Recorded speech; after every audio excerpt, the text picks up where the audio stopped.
Hello, everyone. Welcome to another episode of Print and Pretzels. Another Wednesday night, having some fun. Hope everyone's doing well tonight. Doing some cool things. It's been a busy week this week, and it's about to get even busier. Maybe, I don't know. That depends on forces other than myself. But we're getting ready to do some art fairs this week, or a big art fair this week. It's actually a 3-day art fair. That's the longest one I've ever done, so that's exciting. But we're going to talk about the Creator 5 and the Creator 5 Pro versus the U1 tonight. We got some crazy cool things for us tonight. How's it going, Darren? So, buckle your seatbelts. This one's going to have some hot takes in it. So, I'm excited. I hope you all are as well. Got some cool prints that I've done this week on the Snapmaker U1s, and some of the prints that I've done on the Flashforge Creator 5 and Creator 5 Pro. And we're going to talk about those two sets of printers tonight, and which one I think, if I were starting all over again, I would recommend myself to buy again. So we got some announcements, some housekeeping things to talk about tonight. Let's start with that. So first of all, shout out to Anycubic. They reached out to me earlier last week. It was I think it was the Thursday after Print and Pretzels. And they reached out to me and asked me if I wanted to try the Anycubic Cobra X. I have a hard time saying that name. I don't know why, I just do. So I agreed to it, and let me tell you why. If you've been watching our channel for a little while, I've been looking for that great 3D printer for beginners to recommend, because I want to start teaching some local art fairs, or not local art fairs, but local 3D printing classes, one-off things here in Ludington, Michigan. And Anycubic reached out to me about that printer. I own the Bamboo Lab A1. That's a great one for a beginner, and I want to see how that stacks up against it. So I got that in. I got it unboxed last night, and it's sitting over in its little home over here in Alpha Centauri. So right now it is just got off the printer, or it just finished printing. I didn't get a chance to program it again, but what I printed was that Purge bin over there on the side. And ironically, that filament is from Polar Filaments here in Michigan, and it is Centennial Iron or something like that. I can't remember what the exact color is. I'll post that in the description after the stream. But that is what it is. And that's what we're testing out for Anycubic. Not really testing it out. I'm testing it because I want to see if it's good for beginners. Like, is it open box? Throw some filament in it, and away I go type machine. Because, you know, some of these machines are not that plug and play and easy to going so far. But that one's holding it pretty well. That Purge bin, that's not Anycubic's filament that I put in there. That filament's been sitting out for like weeks, if not months, probably at this perchance by now. But it handled it just fine. There's no layer lines or anything on it. I was like, whoa. I was thoroughly surprised on that. So stay tuned on that video. We got that in the pipeline. Bigger news this week. We're getting the i10 from Sunlu and Inzlogic. Someone drop it in the chat on how I'm supposed to pronounce that name, because I do not know. I struggle with pronunciation sometimes. But they're sending that over for us to check out, see how it's going to handle our workflow. It might open up 5-kilogram rolls for us, because that's one of the big reasons I don't use that big quantity of filament on one roll, because it's really hard to store. So if the i10 can handle that, that's a pretty big shift for us. I won't have to have walls of filament with 1-kilogram rolls if I'm getting black and white. A couple of 5-kilogram rolls would be great. The only other solution, or the only other problem that creates though for me, is how do I print on the Snapmaker U1 with 5-kilogram rolls? That I still have to explore. Cox, how's it going? Hope you're doing well tonight. So we're doing, if you're just joining the live stream, this week, I'm going to do a little bit of recap for the intro for you guys. We're testing the Anycubic Cobra X. That's going pretty well. I got that unboxed yesterday. It's over in its home here. I'll show you that real quick. Anycubic Cobra X. That's what we're testing out for Anycubic right now. We're going to be talking about the Flashforge Creator 5 and Creator 5 Pro versus the U1 tonight. Which machine I would buy if I were starting all over again, if I knew the information I have now and the experiences that I have now. Depending on a budget, the answer could vary, but if money is not an option, I think one of them is a hands down better overall experience. So I'll get you that answer later tonight.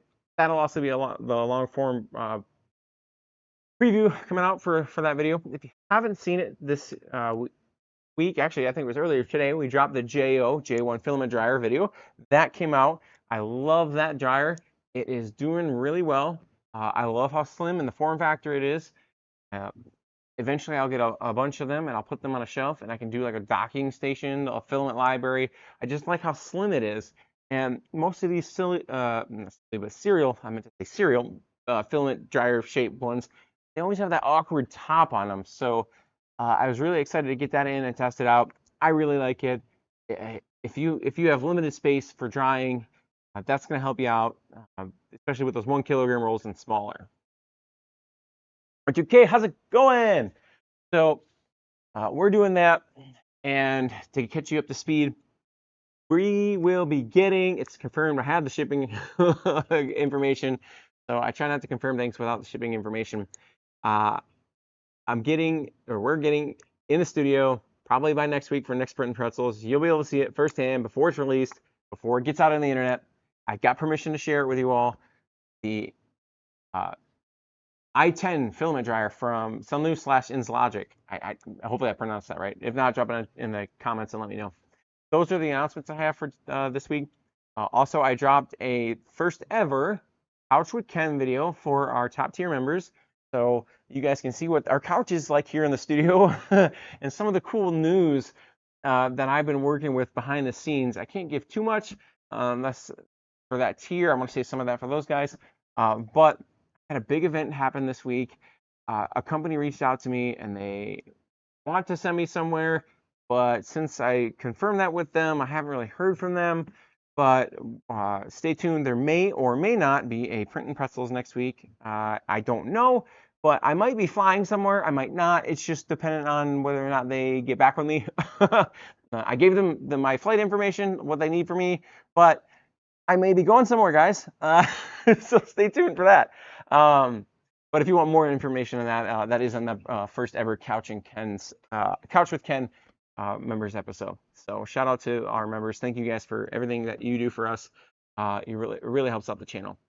So getting into tonight's episode. How's it going, MK Heed? Oh, from the UK. Welcome from the UK. I don't know if you know who Josh and Jace are, but they're in Michigan right now. So we got some UK friends over here that are visiting us. So shout out to you from the UK. Appreciate you joining Print and Pretzels. So let's get into, well, first of all, I'll talk about my little prints here that I did this week on the Creator 5, or no, Snapmaker U1. We got some animals with attitude. These are the little guys. They hold signs and they cool little sayings on them. You can actually program your own signs for these. You can do the text on them. It's by Space Monkey 3D. So you can check them out over on Patreon. I wasn't planning on putting these on the show tonight, but they're just so cute. I had to show them to you all. That's why it's not in the description. And then by Maker Ice 3D, I did some glow-in-the-dark TPU clickers on the Flashforge Creator 5 Pro this week. This is TPU, and it turned out so good. Since it's a clicker, I wanted it to be a little bit softer, and it turned out really good. It's glow-in-the-dark too, the little succulent plant. But so let's talk about that Flashforge Creator 5 and Creator 5 Pro that we've had in the studio for about a month, a little over a month and a half now, for the Creator 5 standard unit. And it works. Don't get me wrong. It works really well. The print quality is right on par as far as I'm concerned with the Snapmaker U1. Hands down. No questions there. And I have some prints to show you all right here. I'm curious on whether you guys know or not which one came on the Creator 5 and which one came on the Snapmaker U1. The quality is so good. They're both the same material. Translucent PETG gradient from Strong Hero 3D, and then the pink on here is glow-in-the-dark material. So both machines handle glow-in-the-dark just fine.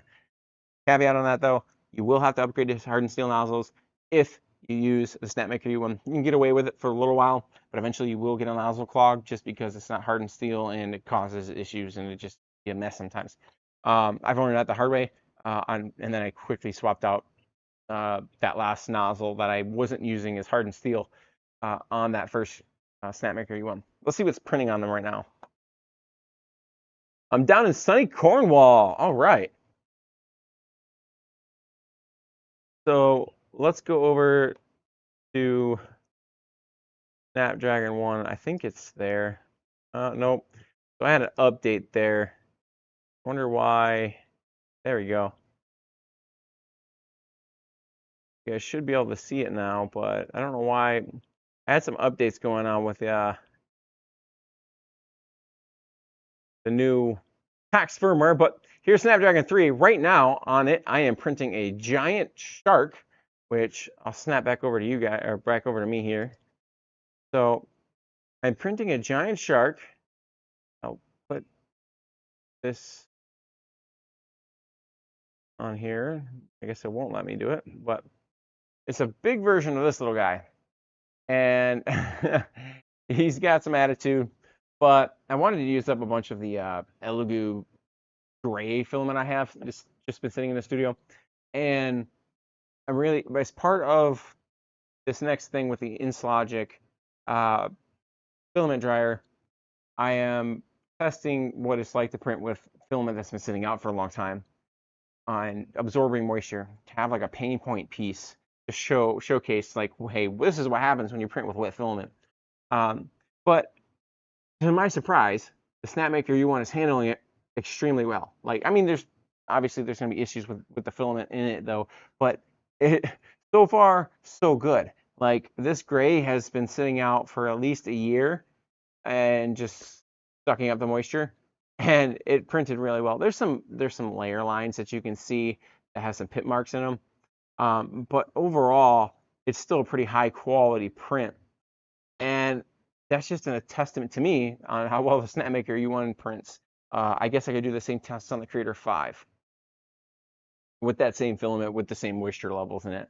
But both machines, they have great high quality print on them, and you're gonna get what you pay for when it comes to these tool changers. At least these two models that you see behind me here. It looks like we got an issue over here on this machine. Let's see. Oh, for some reason, drop it in the comments, guys, if you know why I keep getting an error on wheel number 3 for the auto feeders. I have to turn it off and it keeps going. Oh, print preferences, auto loading, and turn off toolhead 3, and then it's fine afterwards. I think I might have to take the auto feeder apart. There might be some stuff stuck in the auto feeder wheel or something, but that's what you see over there. Once that gets going, that light should stop over there, so it's not annoying you guys. But both of these machines, they print so well.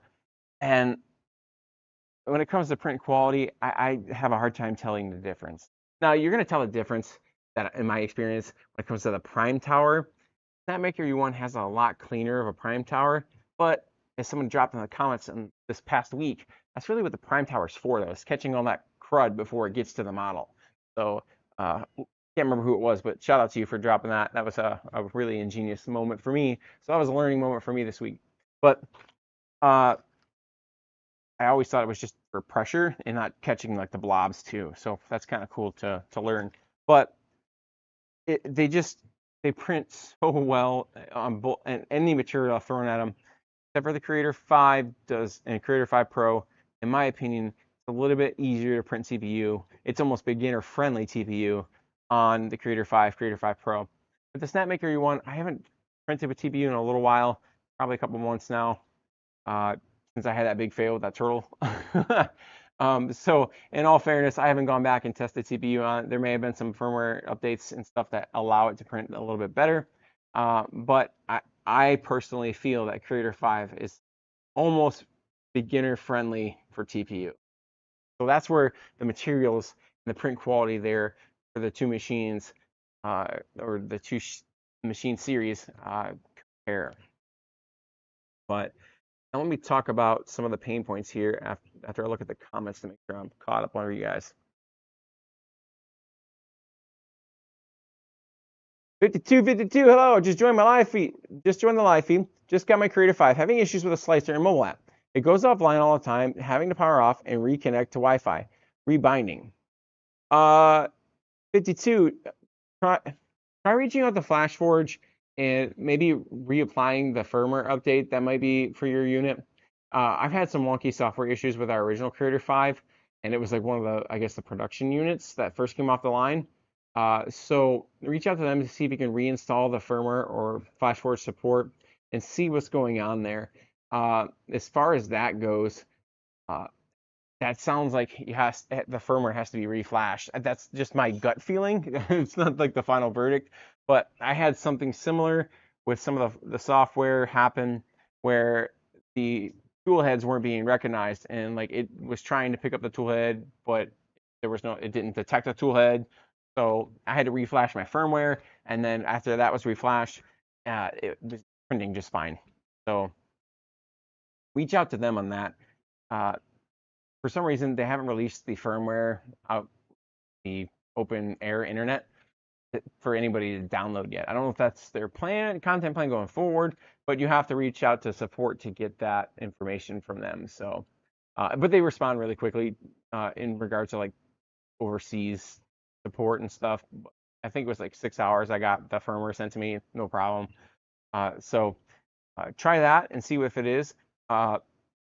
If you can restart your printer, it sounds like you might already have. So check that out. But I think the firmware is going to be where your best bet is going to be trying to get that reflashed into there or re-uploaded into there. R2K, yep, 85 TPU air roam air is printing from a dry box. I still will have to keep trying with the Fiberology 30D. Yeah, I think TPU is fantastic for the Creator 5 Pro. Like that's going to probably be the sole reason I keep this machine in our lineup long term, because there's already some pain points that I'm struggling with for our workflow, having multiple units at one time and still like working full time and doing YouTube and all that stuff. Like I try to save time in workflow processes. That really, the one thing that really bugs me. Let me check on the comments before I get too far. Ed, how's it going? Just got my Creator 5 Pro. Do you use a battery backup for yours? And if so, what would you recommend? I do use a battery backup for ours, but I have it on another system right now. I'm using some solar panels with it right now, testing something else. But usually, the whole wall behind me here is, it started out with the Anker Solix C1000. It's a pretty affordable one right now because it's like last generation, but it works fine. I had all the U1s on it and the Creator 5 Pros. I will say, I had my first power outage this week, and go figure, the power station wasn't on the Creator 5 and Creator 5 Pro or on the Tool Changer Alley.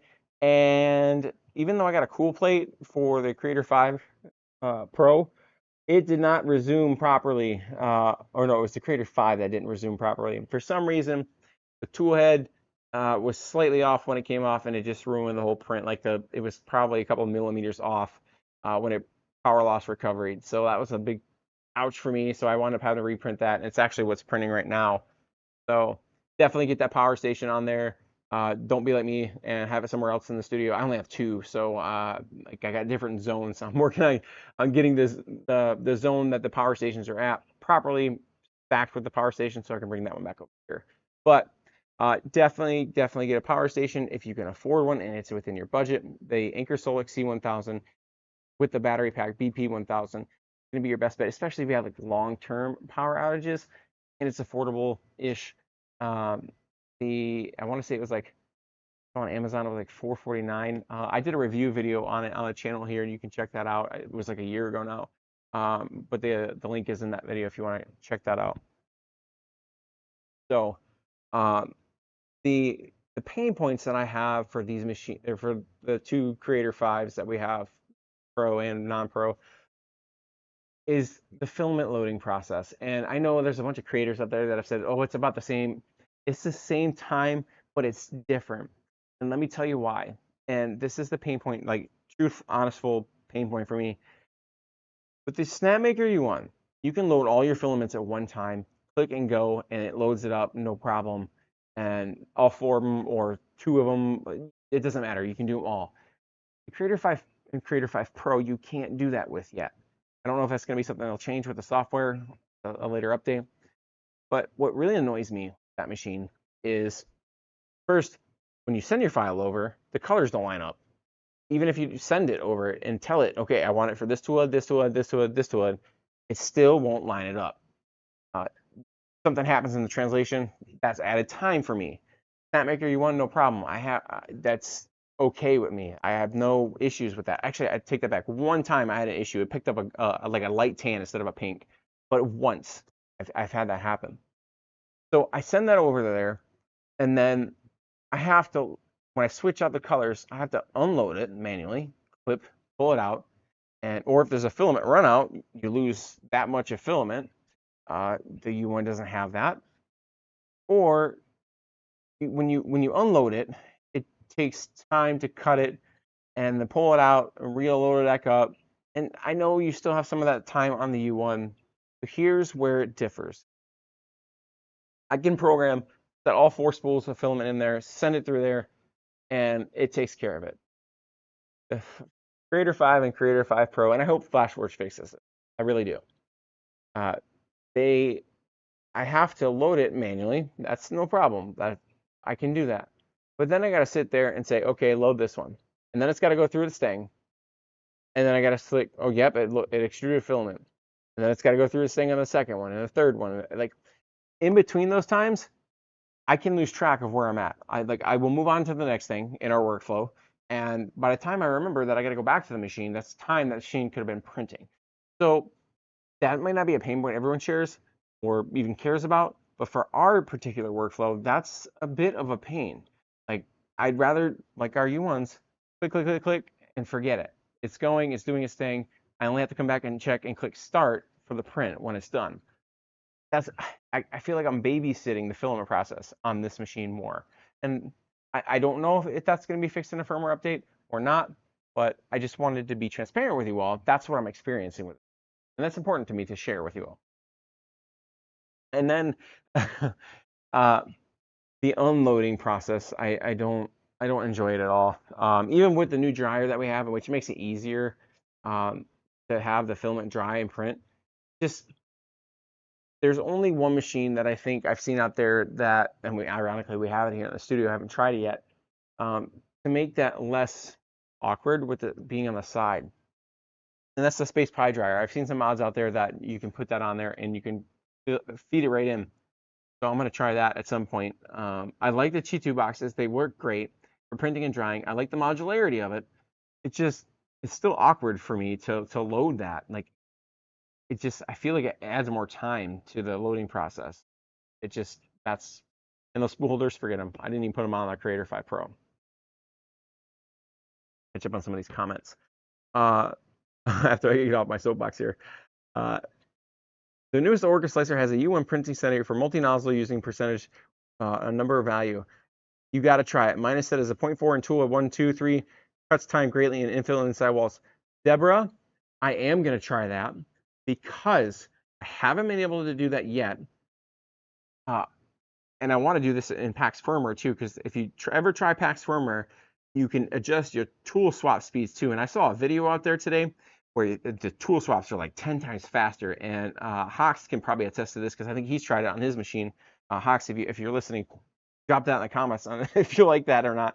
But it's the customizability, if that's a word, of this machine versus the Creator 5, hands down, like because it's open source, is another point that I want to feature to you all. It's just what the community can do with this machine versus the Creator 5 right now, because I don't know what Flashforge's official statement is on them. I'm not like in conjunction with them on that. That's none of my business. It's their business model, whatever they want to do.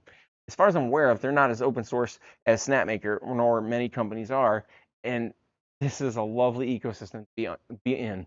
With 4 machines, it's a pleasure to print with. Still some pain points on a Creator 5. Does it do the job of a tool changer? Absolutely. Filament waste and filament time, we're good with. But there's still some ecosystem things that need to be polished out. But I agree that 0.6 nozzle, I want to do glow filament with so bad. But I couldn't do it up until this point because it wasn't available yet. But if I can do a 0.4 and a 0.6, have glow filament for certain sections of a print, and I can print those sections faster with the potential for less clogs. And special preview, I do have a tool that I'm getting ready to drop for you guys to make nozzle clogs easier. If you don't know it, it's the no clogger. It should be coming out in the next week or so. but it'll be like a 3-minute video. But having the 0.6 nozzle, different nozzles available for same print is going to be pretty awesome to have. Catch up with some comments here. The 85X is a much better loader system. David, I don't have the 85X, but I would imagine it would. This one's kind of like, feels like afterthought to me. I'm not trying to knock the Creator 5 or Creator 5 Pro. They work, and they're, in the video I called them the budget buddy. If you want the lowest cost tool changer at this moment, no Kickstarters or anything considered, that's going to be your option if you want something that's on the market right now, versus the most polished version of a tool changer with all the same bells and whistles plus some, and a better overall user experience at this point for me. That's going to be the U1. That's what I'll talk about in that long form video, so you guys don't too much of an early preview. Hawks, I love videos in the Glory Seek story. If you join and want to see the speediness, yes, Hawks is really good about the custom packs firmware, and I really appreciate that. He's the one that showed us on how to use the custom packs or enlighten us to the custom packs firmware, and I am not going back. It is just transformative on just even being able to show you guys on the live streams here. 2 of the machines I accidentally clicked update, and yes, so I got to reinstall the firmware on the Snapmaker U1's custom firmware.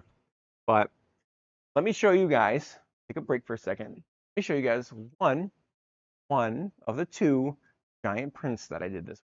And then I'll catch up on the comments. So, talking about glow filament earlier, and how long it takes to print with glow filament at a 0.4 nozzle, and the risk of a nozzle clog happening with a 0.4 is much higher than a 0.6.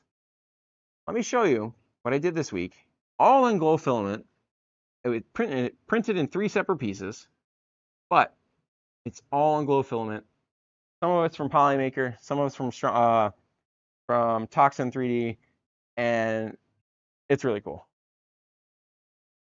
So a few weeks ago, I showed you guys this little mushroom buddies by 3D Blob, or from Blob Labs, and this thing turned out pretty cool. So this guy is all glow in the dark material, and this is rainbow glow in the dark. So it looks white right now. I don't have the glow zone hooked up yet. I'm doing some modifications to it right now, and all rainbow glow in the dark. Same thing with this white piece on here, prints separately too. And then this guy is the Polymaker Luminous Rainbow for Polymaker. And if you guys are going to order Polymaker and it's your first time, you can get 15% off with code BEGLORIOUS. So, but this thing turned out sick. I did it at a 0.2 layer height, so the standard layer height. And this purple in here is actually, I want to say it's Flashforge's Nebula Purple, Galaxy Purple. No, this is Sunlu's Galaxy Purple. And it just is so beautiful for the eyes. And if you want to save 3% on Flash or Sunlu's filament, you can use code BEGLORIOUS there as well. 3% off you get. But glow in the dark, it can be a pain to print with, especially if you don't have a tool changer, because if you're trying to print this on P1S or even an H2C, it's going to tear your AMS units apart. And it's just, anytime it's got to unload that filament and reload it back in, it's just more abrasiveness going through your PT. The H2C might not be as bad because it's still pushing the filament in and out, but it's less likely to be prone to failure because it's got the nozzle swapping ability. But in my opinion, the Flashforge Creator 5 can't even print this big because I filled up the full 270. You're not going to be able to print something as big and as efficiently as a Snapmaker U1 does on any other machine without either filament waste or having more limitations for like size and printing capabilities. So that's what one of the 2 giant prints that I did this week. And I got 3 more giant prints going behind me on all our Snapmaker U1s. I got one set of prints over here. I don't know why it's not working with the live stream tonight. Probably because I accidentally updated to regular firmware. But with get Snapdragon 2 to show up. Yeah, there we go. So Snapdragon 2 right now is printing a bunch of cows that are the animals with attitude. So They hold little signs. But let me catch up with some of the comments. You guys can drop it in the comments. What do you guys think I should name him? Like, I like doing names for our little guys. I got one more that we have to name tonight too. So let me know. Drop it in the comments. Submit some names. So David, the Creator 5 can print more materials, and this is the selling point for me. CPU, 100% I agree. It can print CPU better than any other machine I own up until this point.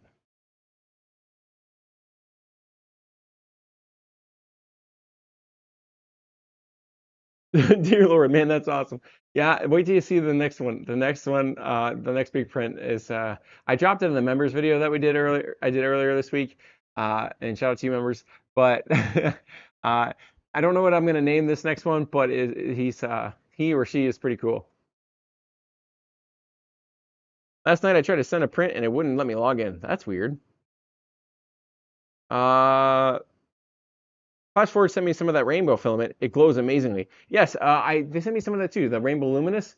I used it somewhere, but I don't remember where what print I used it on. 5252. When I first connected to Wi-Fi and binded the app, all was good. But when I downloaded the Flash Studio on my PC, it only let me print once. Then it said printer offline. Oh, 5252.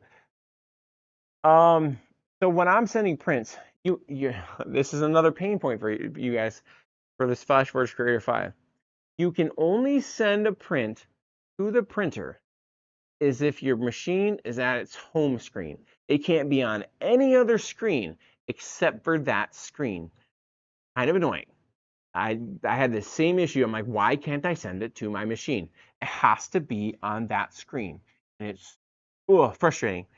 I wasted like an hour and a half one day trying to figure it out why I couldn't see my machine to send a print to. And that was what it was. And it's both machines, not just a standard 5, but the 5 Pro too. It can't be in the filament loading process. It can't be anywhere but that main home screen where you select your print file. Like not in the print files, just sitting there like it's not doing anything. And I don't have that problem with the Snapmaker U1s. I can send a print over there pretty much anytime I want to. So another workflow pain point for me that our viewer just reminded me of. Shout out to you guys. Appreciate that. Stumpy. Oh, what if we name him? Somebody pick a name from the Snow White and the Seven Dwarfs. Throw them in the comments. I can't remember what they are right now, but someone pick a name and let me know. We'll name them after one of the Seven Dwarfs. I think it's Seven Dwarfs. I don't remember. It's been so long.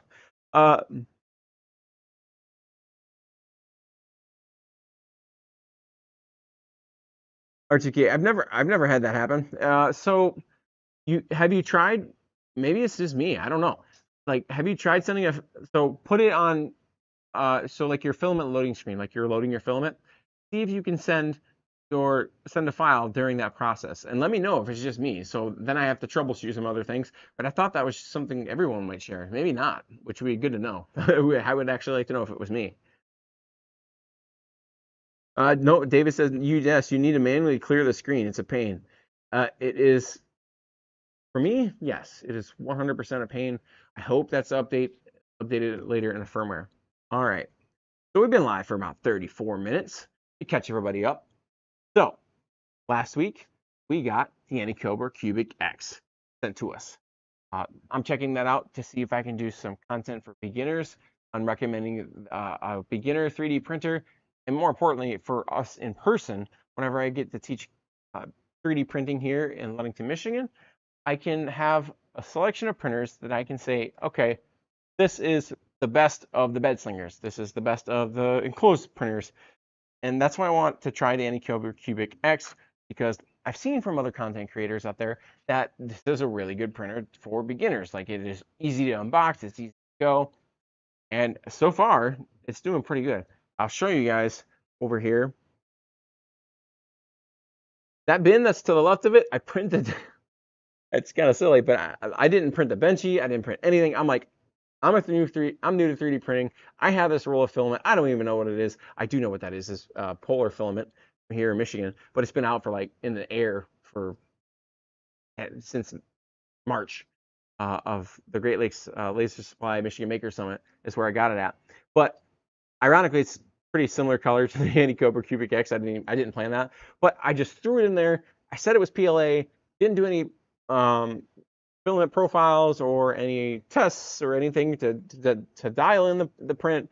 And just like I did when I first started 3D printing, I was like, oh, it's PLA. Okay, the printer says it needs PLA. I fed it to it and I let it do its thing. Sure enough, it printed it, no problem. I was thoroughly surprised on how good it printed it. So I got to get some more things loaded up on there and test it out while I'm doing that. But that's the Anti-Cobra Cubic X. It's not going to be those nozzle changers or tool changers. That's going to save a ton of filament. But I think a bed slinger right now is going to be the best entry into 3D printing that has the capability to do multicolor printing if you want to try it. Not long term because it's going to have so much waste, but especially if it's like the sub $300 range, I think that's where the best value is going to be. Enter that 3D printing community, hobby, whatever you want to call it. So I think I just heard one of the Creator 5s finish. Yeah. So let me grab that. I'll show you guys. Plate's still probably pretty hot. Still waiting for my other. It's still pretty hot. I'm still waiting for my other Eibos Krios plate to get here. But this is a stock PEI plate, and it's still pretty hot. But I don't know if my print camera is going right now or not. Let's see, print camera. Yep, okay. So let's move this over here though. You guys can see me too. So these are the little mushroom bases for the small version of the big mushroom here, but it's PETG. It handles it so well. I mean, these just rolled off the print. Started them, I don't know, 8 hours ago. A little bit of like, probably could have dried this filament a little bit more before I printed. That's why there's a little bit of wisps on here. But this is my favorite part of this. It's just taking it off the build plate.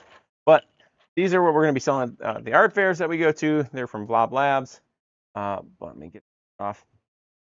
And I mean, I don't have any complaints about print quality for the Creator 5 and Creator 5 Pro. The print quality and filament savings and time savings are there.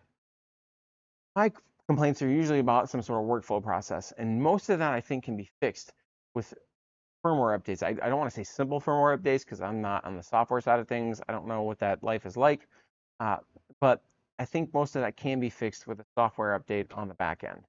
So that's my take on the Creator 5 Pro and Creator 5 versus Snapmaker U1. Creator 5, Creator 5 Pro, be your budget buddies, give you the tool changer experience with the color / material savings, time savings. But if you want a more polished user experience, better ecosystem, and honestly, with open source is a very, very big factor. How much the community has already supported Snapmaker, vice versa. The U1 is really, really going to be where it's at. Yeah, you're going to pay more, but in my personal opinion, like I said earlier, if I were starting over today with $1,000 fresh money, knowing what I know today, I would choose the Snapmaker U1 100%, just because of the workflow pain points that it solves. Even if I didn't have the workflow set up on the Snapmaker U1 that I have now, I was just printing from the side spool holders versus the side spool holders of the Creator 5 and Creator 5 Pro. No brainer. I like the Snapmaker U1 so much better. They hold it better, unless you're using like a weird interior filament roll that has awkward shape or a larger hole than what they're made for. But most filament is going to be just fine on there. So I think it's a better overall user experience, polished experience. So the old saying is you get what you pay for, and to me that's true between the two different machine series. So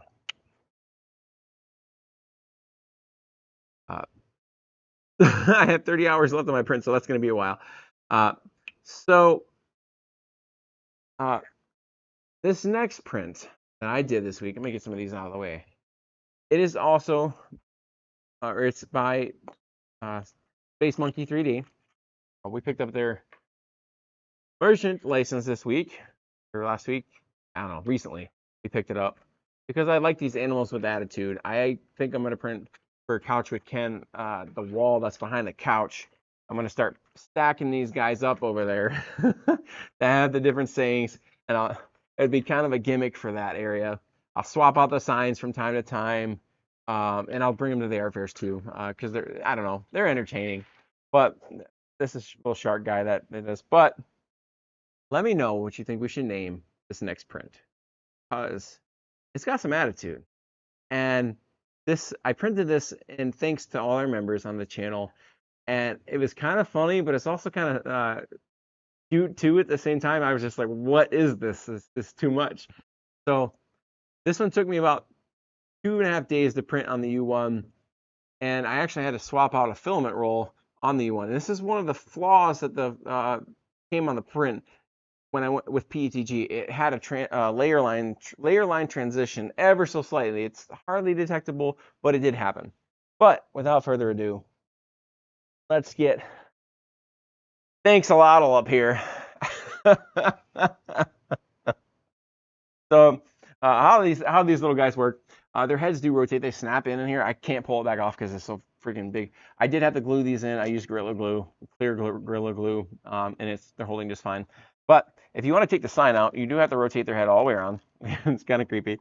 Take your sign out, and you can print. The signs are customizable. Again, this is Space Monkey 3D over there on Patreon, and we printed this in any Cobra or any Cubics. I can't remember what the color is, the PETG, and this is before they reached out to us. I just like the bubblegum color of the PETG, and then this is some sort of weird purple gradient filament that I found on Amazon.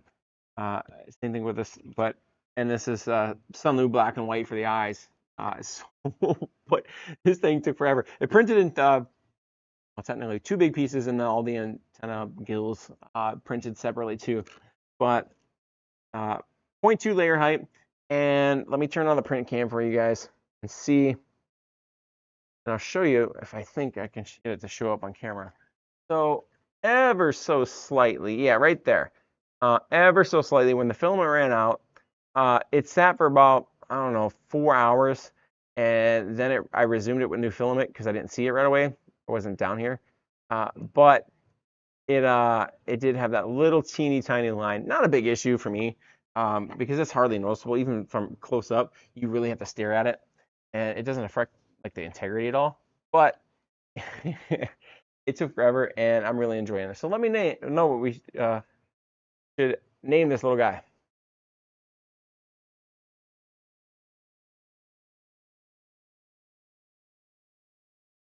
And next week, I should have the ins logic. That's how you pronounce it. Drop it in the comments. Let me know how you pronounce that. I struggle with certain pronunciations.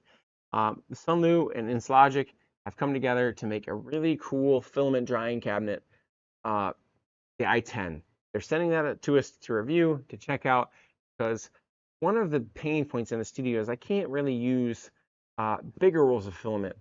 And that is because it's harder to store those big rolls of filament.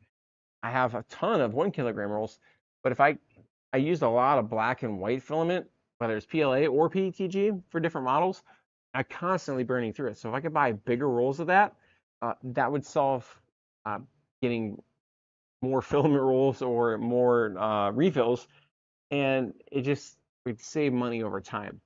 Now, with that being said, you guys have seen a setup on where you can print from the U1 with 5 kilogram rolls, let me know. Send me an email, drop it into the Discord, because I want to try that.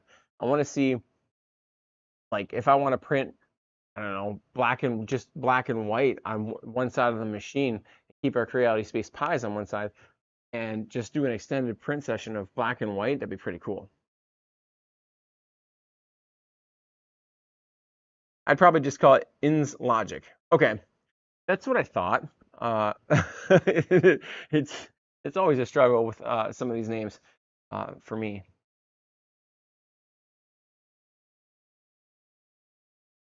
David, I think they will work out the pain points I have. I think most of the pain points will be worked out with the Creator 5. To be fair, the Snapmaker U1 has been on market almost a year now.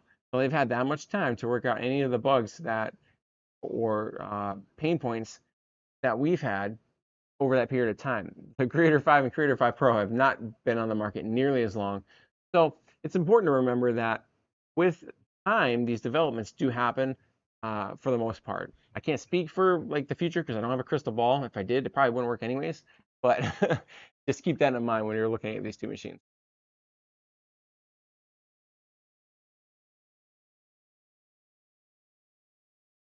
Even if they come up with a loading system, you will still need a mod and a custom G code to get the heads to press the cutter. Uh, yeah, I don't know what's going to go on with that. And even if you press the cutter with some sort of G code modification and like a printed mod that goes in there, it still can be a kind of a hard push. It's not like the filament cutters on the standard single nozzles. It can be a hard click sometimes. So there's that. But overall, I definitely the Creator 5 is going to get you into the tool changer game and filament savings game, time savings game at the lowest possible point as of this recording / live stream. And it's just going to be where you're going to save the most. Now, over time, we don't know what the long-term reliability is of the Creator 5 and Creator 5 Pro. They've only been on the market for a few months. They don't have the reputation that Snapmaker U1 has of it just working. I don't have 4 Creator 5s on the shelf for months that show me, yep, it works, and it works great. So keep that in mind. Oh, something I just thought of that I'm testing right now. I really wish I could pull up that first printer right now. On Snapdragon 1, I'm testing the Eibos Krios plate for the Snapmaker U1. Because when I tried it out for the Creator 5 and Creator 5 Pro, it really works. And I was really surprised because there's no other cool plate for it right now that I know of. If there is, let me know and I'll test it out. But the Snapmaker U1 version of the Krios plate, I didn't realize it, but I really like being able to rotate the plate. It technically gives you 4 sides. So like if you have a mark on the back side of the plate that you don't really want to print on, you can rotate your plate or flip it over. So there's just more modularity that it gives printing. I'm testing it right now. We'll see how well it prints. It prints perfect on the Creator 5 and Creator 5 Pro. You can even print with ABS on it, supposedly. I don't print with ABS. I have the fume system set up for that, filtration system set up for that. But eventually I'd like to because there's some things that I could print for the yard that would be super useful for me. More weather resistant than what P.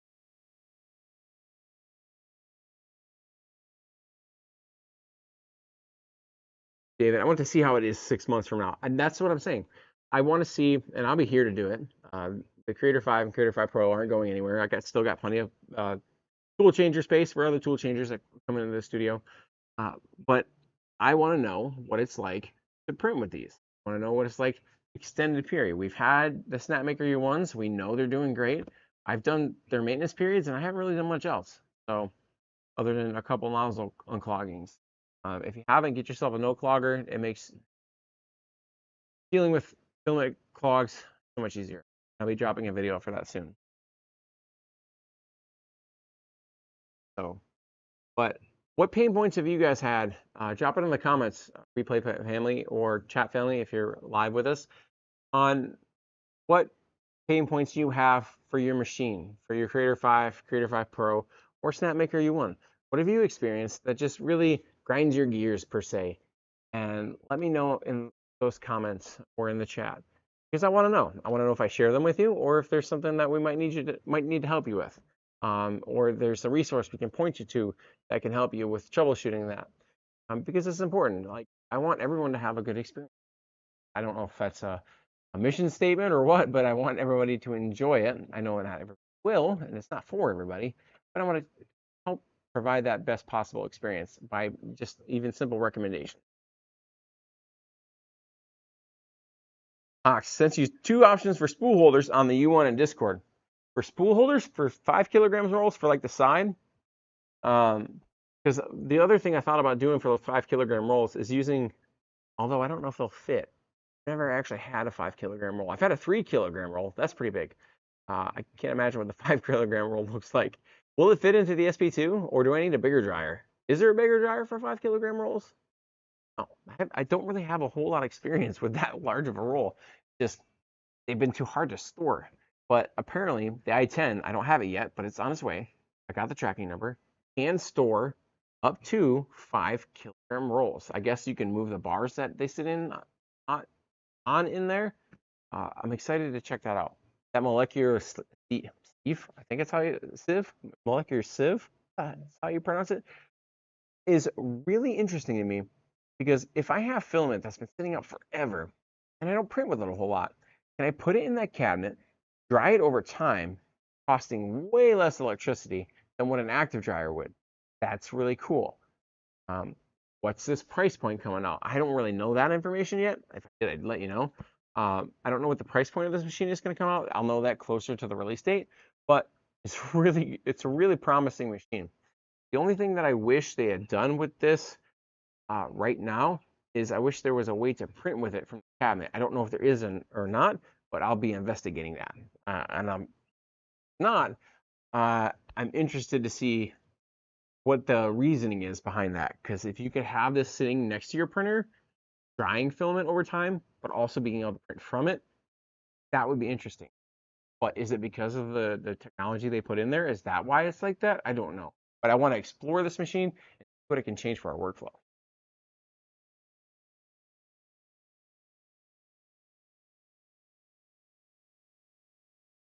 So 5 kilograms, you would have to probably make one of those open tabletop rollers with big ball bearings. I don't know. I'm gonna have to try and figure out something. I don't know if I saw this or not, but does Eibos make a dryer that can hold a 5 kilogram roll? Is it the polyphemus? Does it have like a thing that can lift it up? I don't know. Like I said, I don't have too much experience with 5 kilogram rolls. I mean, I don't even know how big one looks like on a table. The 3 kilogram roll was like this big. I was like, holy cow. And I just finished using our only 3 kilogram roll up on the Centauri Carbon out of the SP2. I printed with it for like 2 days straight. I was like, geez, if I had more filament on a roll for black and white, how long can I print from a printer that needs black and white pretty consistently?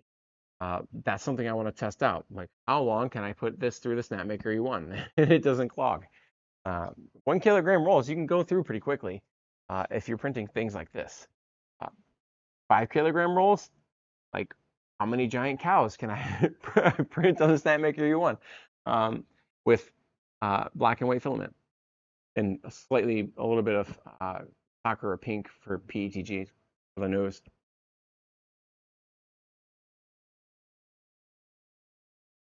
David, for the Pro, there is a print where you can make the front panel a door using just magnets. I have it on, and boy, it's really nice.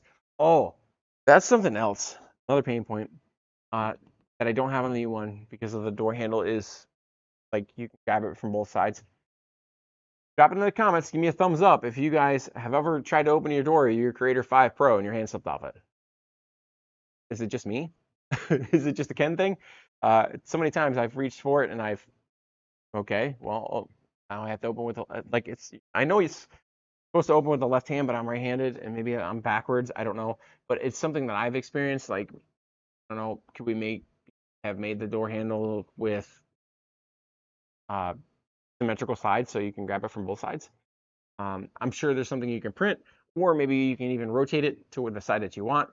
It's just something I've experienced.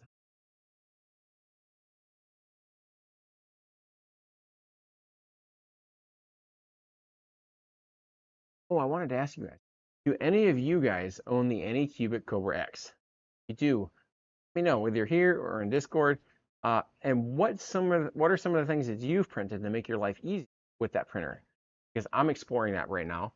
And I'm like, okay, what is some things that I could print for this printer that while I showcase it, also point people in the direction to make their lives a little bit easier with that printer. David, I'm going to make a mod for that handle.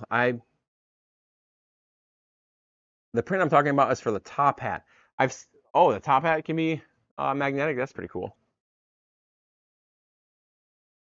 Eibos polyphemus, they say with expansion parts, can hold up to 250 millimeters by 170 millimeters. Quick search says that's over 5 kilogram size, so yes with mods. I might have to try that out. That I could see maybe for one of the U1s, I swap out one of the Creality Space Pie dryers for maybe one of the ends for black and white 5 kilogram rolls and see how many cows I can print off of it. Cows are pretty popular models here in Michigan right now. I don't know why, but they are. Oh, 5 kilogram rolls is 300 millimeters in size, so no. I don't know if I would trust the SCOTUS panels to hold a 5 kilogram roll. Maybe I could work out something. I gotta try it. I gotta try some 5 kilogram rolls because they're I don't know, but they're supposed to be pretty big. Because a 3 kilogram roll is like this by this, and it's just a monster. I'll have to see if I can't find a dryer for a 5 kilogram, an active dryer. Because if they make the roll, you'd think they'd make something to dry it in.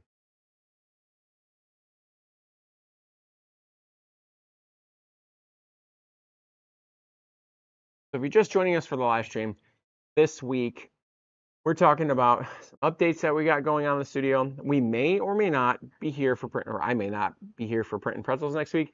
I had a company reach out to me, offered to fly me to California. Can't really say too much about it, but I've given them the flight, my personal information for flight information. Waiting to hear back from that. So we also have an art fair this weekend, so we're gonna be pretty busy. So I'm looking at going out to California and checking this out and seeing what's going on with this. It's not a 3D printer, but it's in the same sort of space. Something that I've been interested in for a little while, but it's for CNC. So 3D printing can only do so many things until you run into like structural issues. But it's just, it was interesting to me that they reached out to me because that'd be a whole new area for me to explore. And that's kind of what they're looking for. So I'm going to go out there, see what they have to say, and see what the machine is like to experience. And they're dropping in a Kickstarter in 7 days. So we'll see what's going on with that. And InfiMaker, not to be confused with InfiMac, but InfiMaker is the company. And I want to say it's the K1 that they're looking at me going out there and checking. Take that with a grain of salt though, because like I said, they haven't gotten back to me for the flight information yet. So don't know if I'm going, don't know if I'm not, but sharing that with you all, Print and Pretzels. I'm excited about that, but also like, so we may or may not be here next week. Because it's on Tuesday night, so my flight wouldn't leave till Wednesday. So maybe I'll do like a quick little after show live with you guys and tell you what I've seen. I'll figure out something. I hate missing the show. It's like my go-to thing every week. I really enjoy it. David, CNC is what I want to get next. It's funny because CNC can do things printing can't, and 3D can do things CNC can't. Absolutely, both workflows have different advantages. I would be interested in seeing what two things or how the two things can work together to do different things. Can you 3D print something and then CNC it off of there?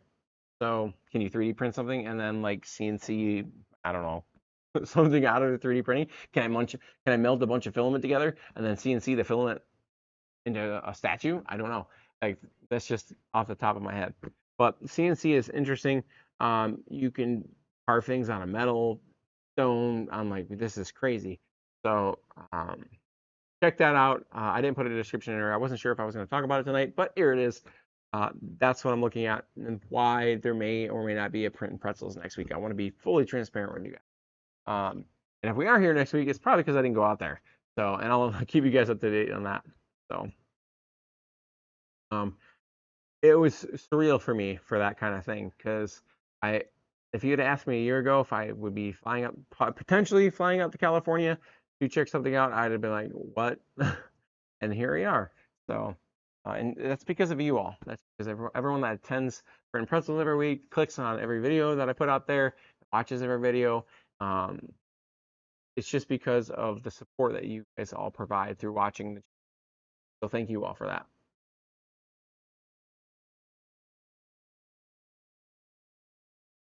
David, SpaceX 3D printer parts of its rockets, I wouldn't be surprised if they also CNC some. I think certain things have to be CNC just because of the structural integrity. I think with additive manufacturing, um, you're always going to have some sort of like bonding issues there versus like natural materials like stone, metal, all that stuff that's like really welded together naturally or by like extreme heat. When you subtract from it, you're not really affecting the internal structural integrity. And I know I think that's a high level version of what I'm trying to say.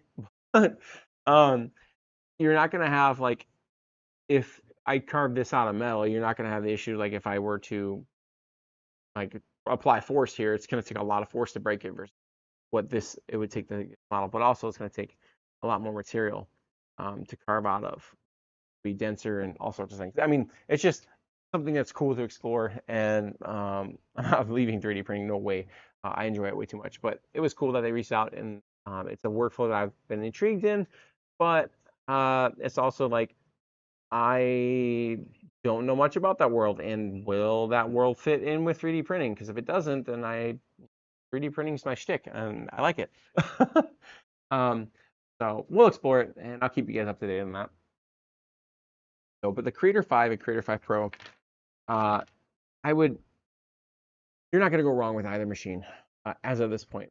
Will there be things that be revealed over time with quality of life, sense of uh, use of the Creator 5 and Creator 5 Pro? There may be. Like, I don't know. Nobody's got a crystal ball. But as of right now, as of this moment, both machines have great print quality, especially with PETG, PLA, and TPU. I would say that the Flashforge Creator 5 and Pro also do TPU slightly better than a Snapmaker U1 because you don't have to really change anything about the machine in order to print with that material, in my experience. It makes TPU beginner friendly.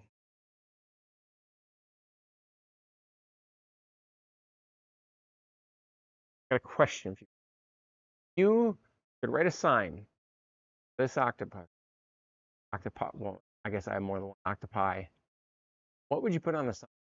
This animal that drop in the comments. Let me know. What would you put on the sign? One of them that comes with the file says "suck it up." Those are the different things that we've been doing this week. Printing glow-in-the-dark materials, always.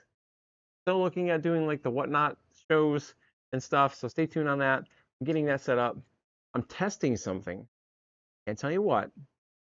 In Sector 7. You might wonder what Sector 7 is here in the studio. That's where like the office and the editing, but also much like you see behind me, I have a section in Sector 7. And if I don't, once I have something, don't have something in there, I'll give you guys a little bit of a brief tour of it, maybe in a long form video. But I got 3 IKEA bays, I call them, that I can set things up and test with. And that's also why I'm not showing you guys the automation station, because something is missing. As soon as I show you guys that station, you're gonna be like, oh, I know what it is. So with full transparency of the NDAs and stuff like that, I'm testing something, but I can't tell you what it is. That's just part of the shtick of YouTube and giving proper feedback to companies ahead of time. So, but I'm excited about it because what I'm already doing with it is pretty cool. Changing workflow and changing how a certain printer that we have prints. Not really changes how it prints, but changes how efficient it is.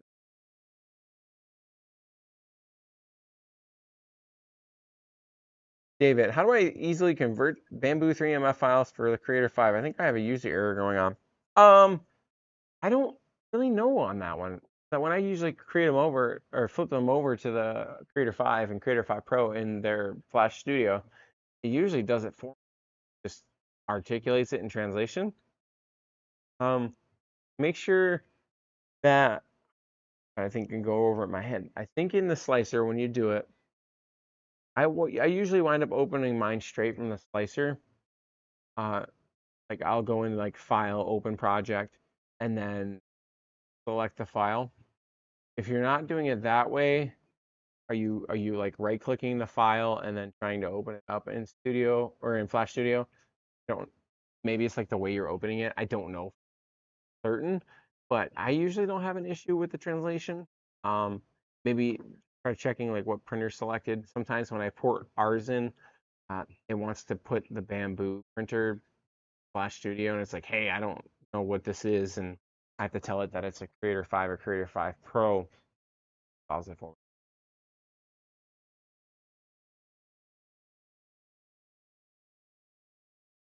And another episode that I'm working on for you all this week, I hinted at it earlier in the video or in this live stream.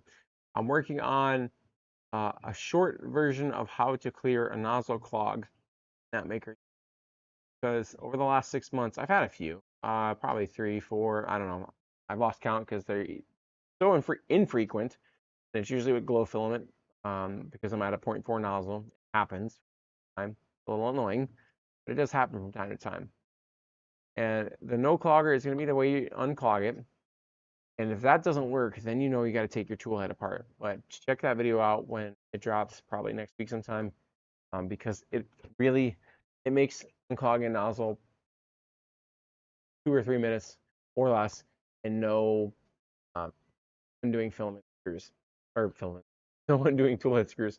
That and I haven't sent it over to Snapmaker to review to see if it voids your warranty or anything like that. I've been using it on all 4 of our machines for months now, and hasn't caused any issues or any damage. So I can confidently say this works, but doing it at your own.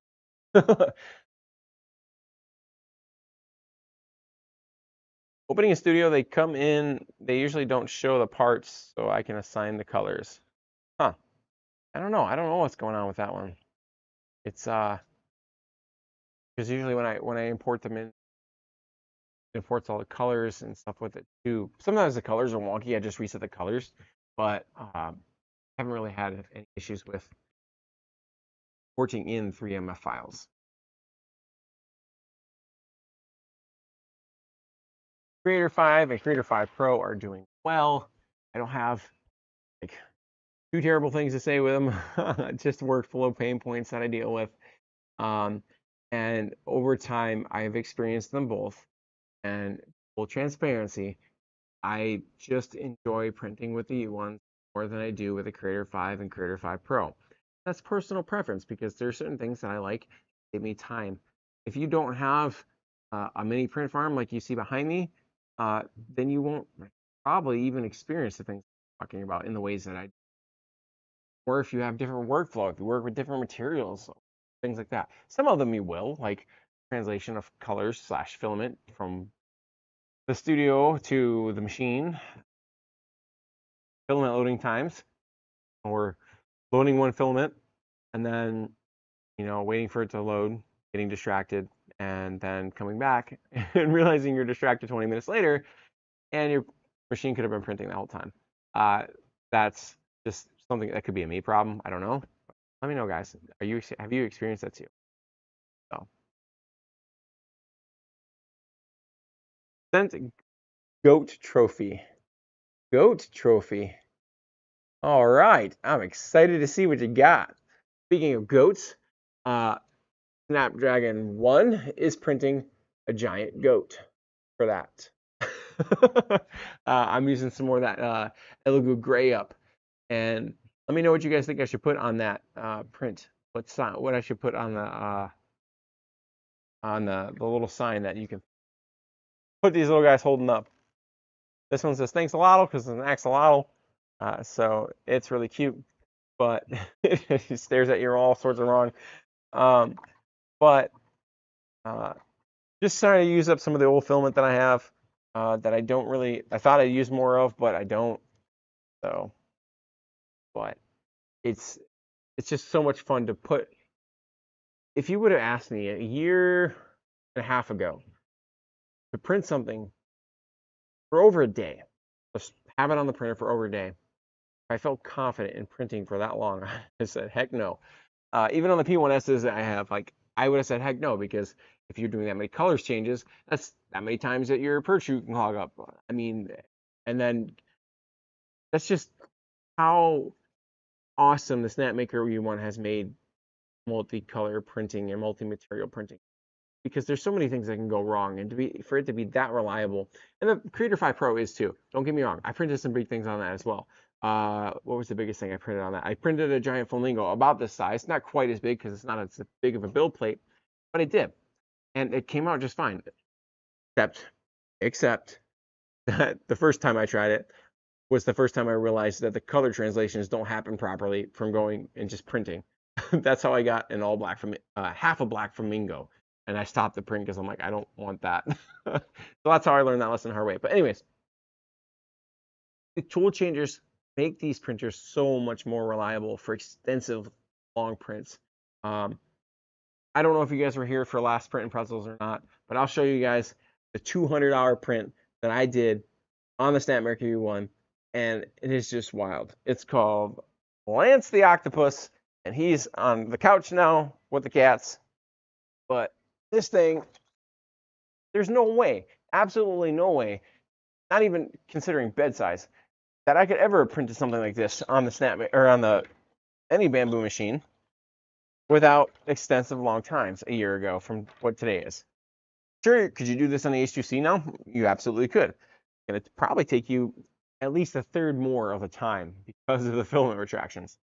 But these are the different things that I've printed on the Snapmaker U1 that are just astronomically crazy cool for multicolor printing. Multi-material, some of them too. Some of the octopi that I've done are PETG and TPU as well.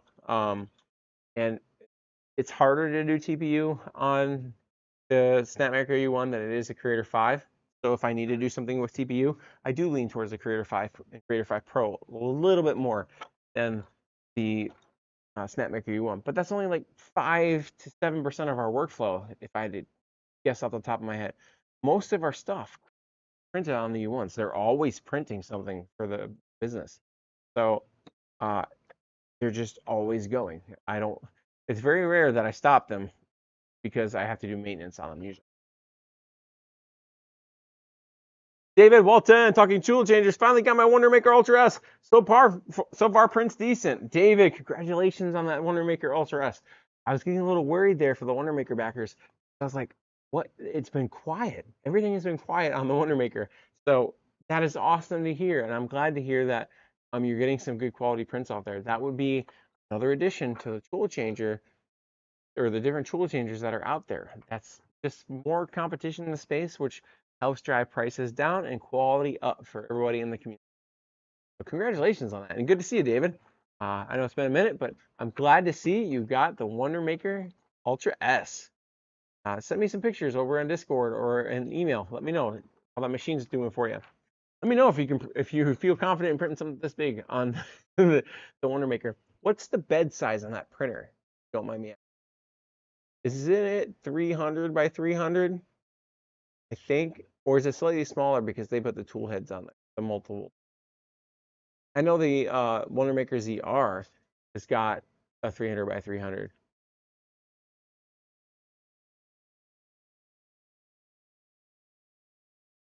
David Vander, when I started printing, a print like that would take a week. This one took a week on a U1, 200 hours to be precise, or slightly over. And I printed this on the Snapmaker U1, Snapdragon 1, and the interior of the top half is all glow in the dark filament. There's no way I would have ever trusted any of my other printers do that before the U1 got here. It's too long for too many variables for something to go wrong. I was even still worried something was going to go wrong with the Snapmaker U1, because I had a couple of awkward fails, like that weird turtle that CPU decided to not print right, but it did it. And here it is. This is mostly Sunlu filament with a little bit of Eibos silk. Like, it's crazy. And then we have Polymaker's luminous rainbow. Same thing as this on the inside. Okay, so the bed size did shrink down a little bit. 300 by 270 by 290. Is the 270 front to back? What I'm guessing?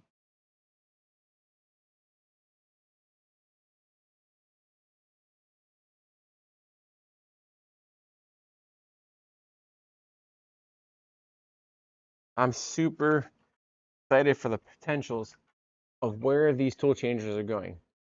Here's the think. Back a year ago, when the Snapmaker U1 first came to Kickstarter, it was about I want to say it was about a year ago, maybe a little bit less than a year.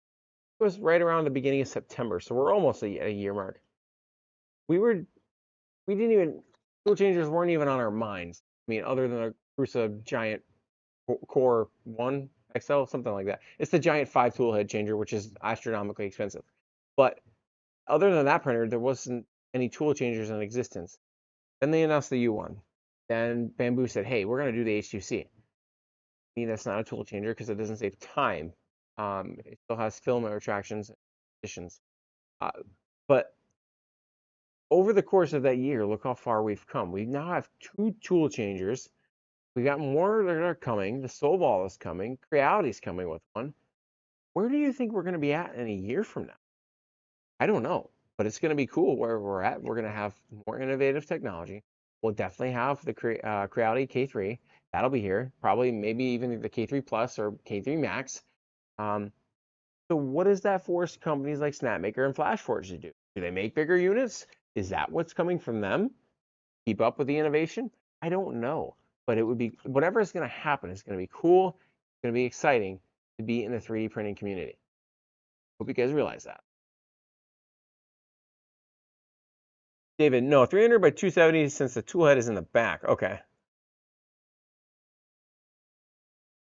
David, have you seen folks hooking up the Ace Pro 2 to the U1s? I have, David, and I'm very tempted to do that. So in one of the most recent updates, Hawks, correct me if I'm wrong, but in one of the most recent updates, there's been some Ace 2 Pro mods going to the custom firmware. And I'm curious to see what that means because I'm not going to hold myself to this, but I am interested in exploring that AMS option, what that's like. Because if that is I can have 4 rolls in there and not manually do anything, that'd be great. Now, I did see in there that there is some loading issues that you have to troubleshoot from time to time, but I don't quite know what that life is like, but I'm interested and curious to find out. If I can get my hands on an Ace 2 Pro, I will definitely try it. So I definitely want to.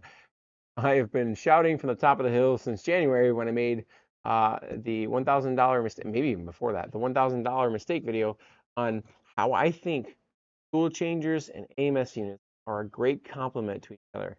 Not one doesn't make one outdated. I think that if you are interested in especially full spectrum printing, I think AMS unit is a way to extensively print with full spectrum, with the 4 tool changes and CMYK.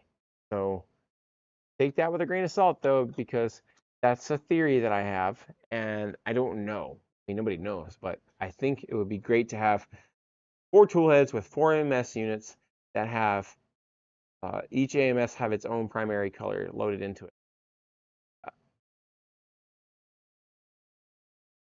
And I have noticed that full spectrum adds a lot of time into printing because you can get the layer height smaller. Just helps to blend those colors together so that the perceivable distance up as much. The illusion that creates with the different colors stacked on top of each other. If you guys haven't yet, check out Full Spectrum. Snapmaker's got a great beginner-friendly video on Full Spectrum on their channel.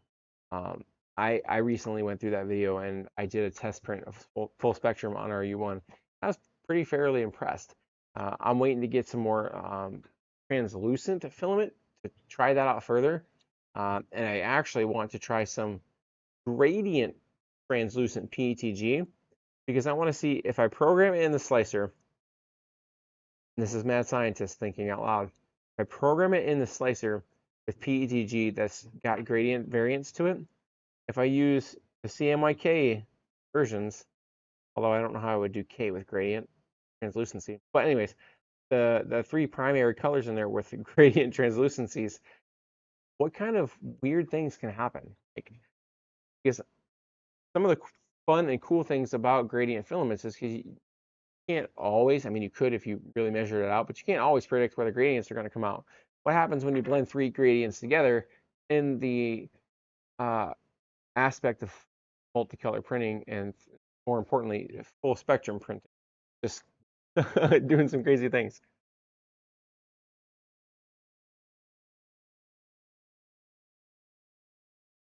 Ox. Latest U1 custom firmware does integrate the firmware config options for the AFC Lite multi-lane filament management.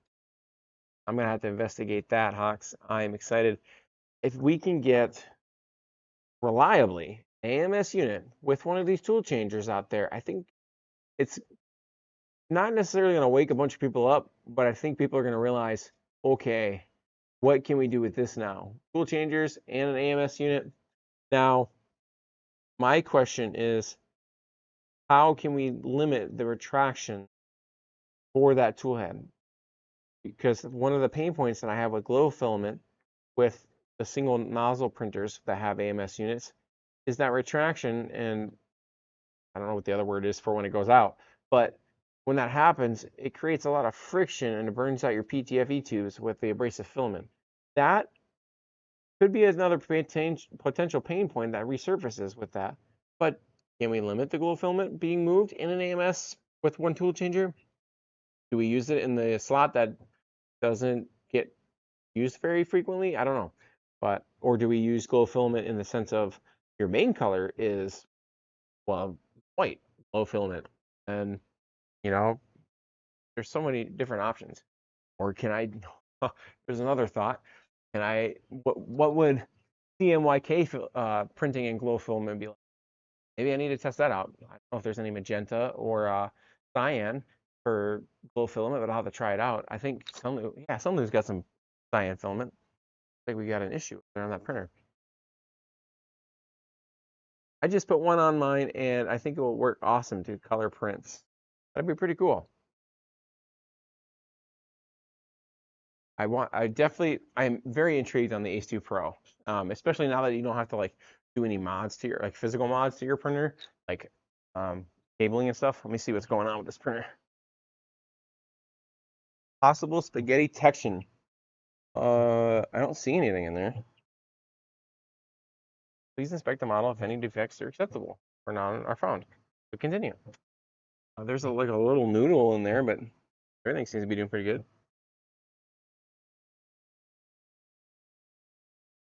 Does have a little noodle in there. Grab that out of there. I do also, I'm trying out the high setting on the spaghetti detection. Let me show you guys. It works really good. Turn on that print camera. I don't know if you guys will be able to see this or not. Pull up the camera, but that's what it detected. There was like a little noodle of filament that was sitting on the build plate. But that's how efficient the spaghetti detection is. I was always a little leery of turning it up too high because I didn't want it to stop every 5 minutes if there was something that was like cat hair or something in it. It seems to be doing pretty good. I think that was just stuck on the nozzle and it finally fell off.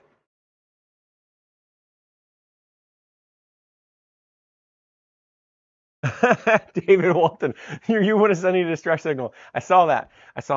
Now you guys know that the PopStatus really does work, especially when I have the overhead lights off above me. You can really, it's really visual feedback from across the room. And on live streams, it's perfect because then you guys can see it. You can be like, hey, check out your U1. And I'll let you know what's going on with them. Active feedback. But will something like that come out for the Flashforge Creator 5 and Creator 5 Pro? I don't know. But I love the fact that we have a PopStatus now for the Snapmaker U1. David, are there any other slicers that work with the Creator 5 besides the Flashforge? I haven't had a chance to explore Orca Slicer. If it's in Orca Slicer, I want to say on the Flashforge forum on this Facebook, I thought I saw it in there, but I'm not 100% certain on that. I've just been using Flash Studio, and it is really annoying that these different companies are making their own versions of Orca Slicer and not putting their printers in there. I've noticed that the Anycobra Cubic X is like that. Uh, can, can we just have them in Orca Slicer, please? I've got so many printers in here that I just wish were in Orca Slicer, and I could use that as one uh, hub for most of our printers. Like, I don't mind it if there's like exclusive awesomeness. That's the best way to put it. Like the Snapmaker U1 has a reason for me to use uh, their version of Orca Slicer, but I think with it being open source, maybe at some point in time I can put my other printers in Snapmaker Orca and I'll just live in that ecosystem. But I just wish these printers were all in there available to select and we could live out of Orca Slicer, the main hub of the slicers. I hope that answers your question. I don't know is the answer I really have. I just have been using Flash Studio, and maybe it is on one of these other slicers, and you can, and it has figured out the translation issue, colors, text code they go across. I don't know why it's being like that, but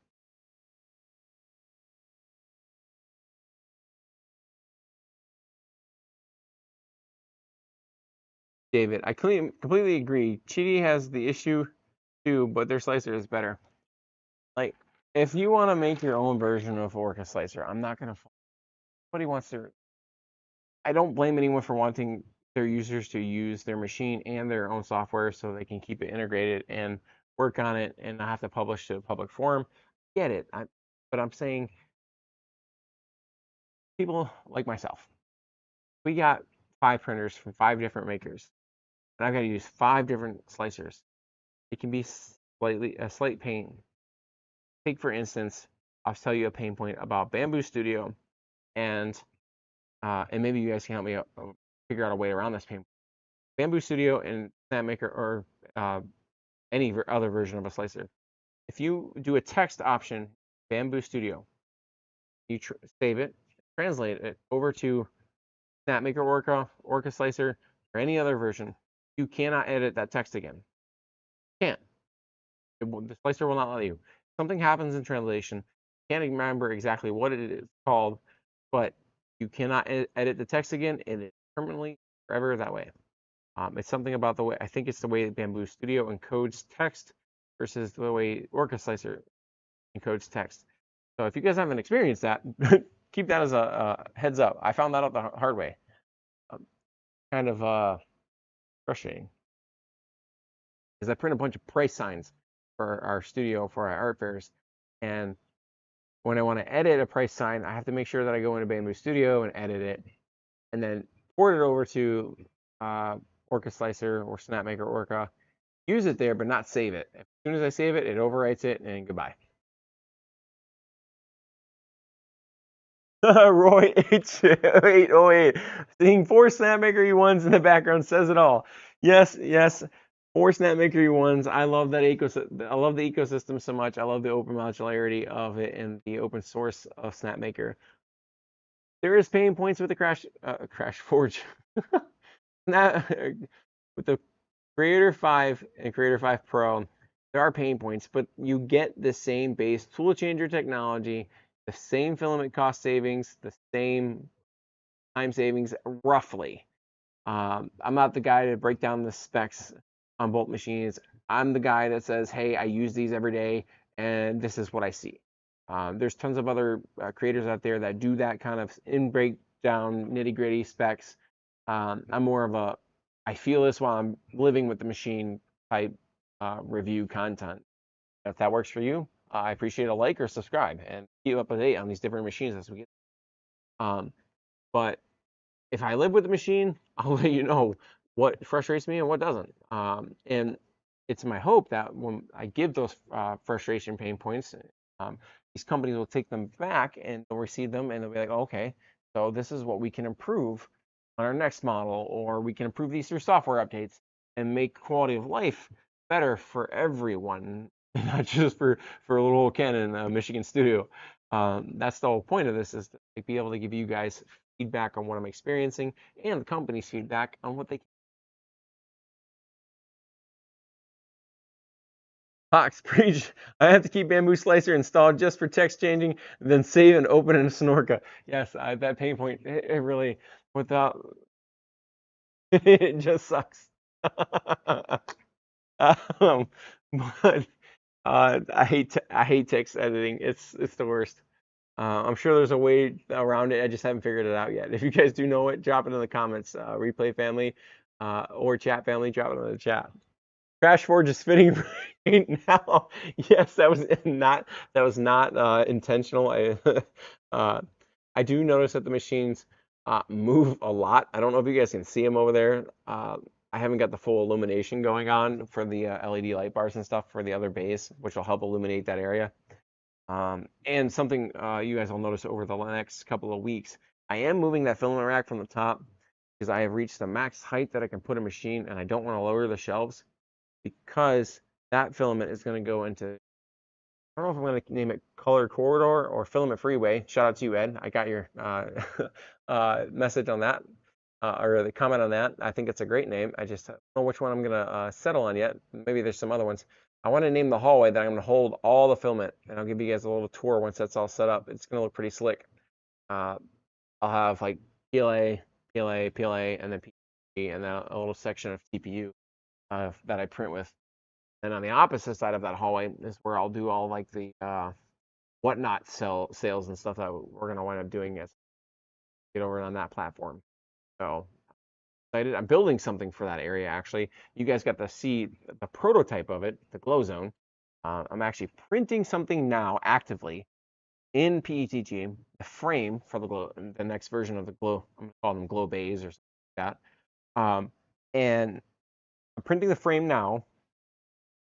And then there's like decorative pieces to put with them.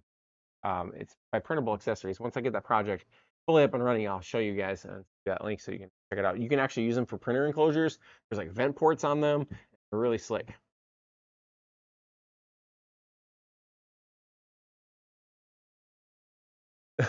David, I appreciate that. 21 of you have not hit the thumbs up button yet. So if you haven't hit that thumbs up button, hit that like button for me. Get this live stream out there and let the world know that we're out here talking about the Creator 5 Pro and Creator 5 versus the U1. The Snapmaker U1, hands down for me, is a better overall feel and workflow to live with. Not to say that you're not going to get a great printer with the Flashforge Creator 5 or Creator 5 Pro. They're going to print very, very similar quality. Like I said, not the nitty gritty to break down the print quality. I have two options right here that I printed.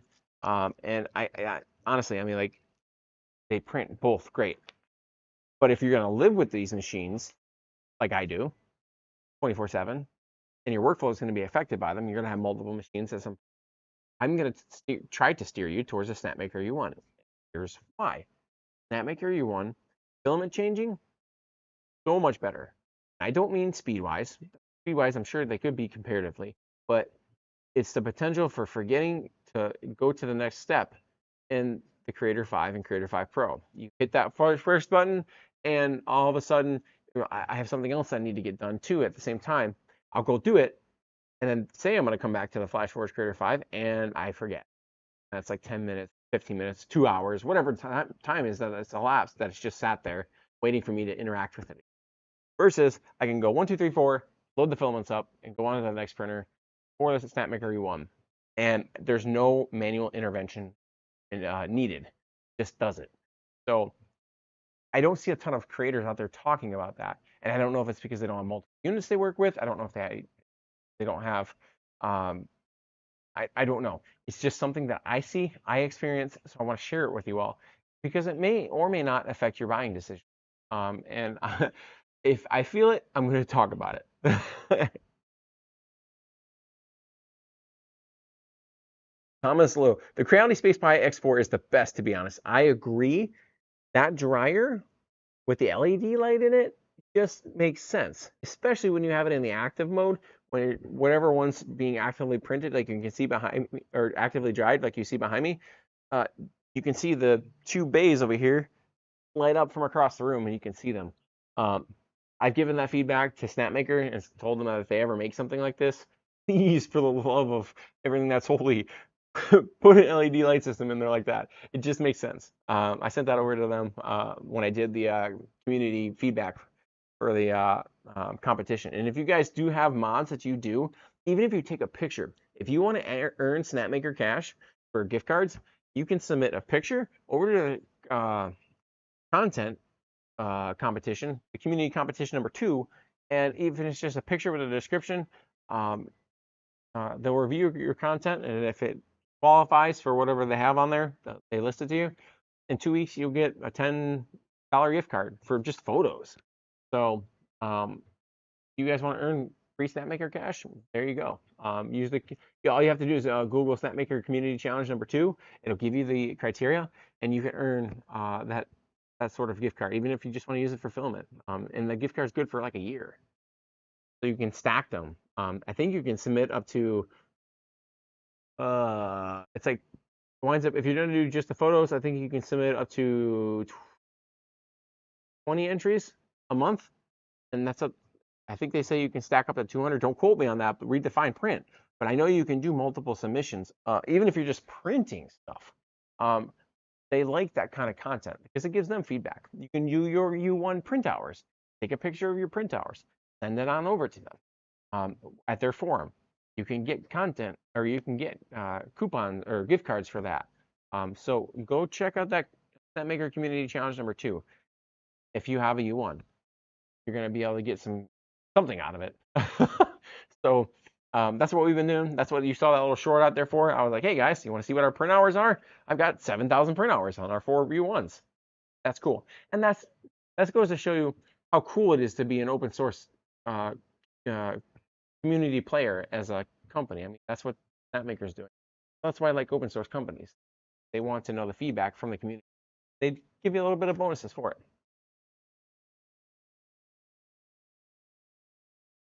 David, I always bought cheap printers with the intent to mod them. I never used high-end printers. David, I wouldn't say I bought cheap printers, but I would say like middle ground printers with the intent to mod them. And then once I started like selling 3D printers and like my world started revolving on the reliability of printing, that's when my like mind shift started there. It was like, if I spent less time working on printers and using the printers, things get quality of life gets a little bit better. So that's when that shift changes. But it is also fun to mod printers. I still have like the mod kit for a Snapmaker U1 top hat that I want to do. It's the one by Srin. I have the acrylic for it. I just got to print the outside piece. At some point, I'll do that because I got 2 of them that still. Oh, well, technically 1 because I have the Kickstarter top hat still coming for our U1s.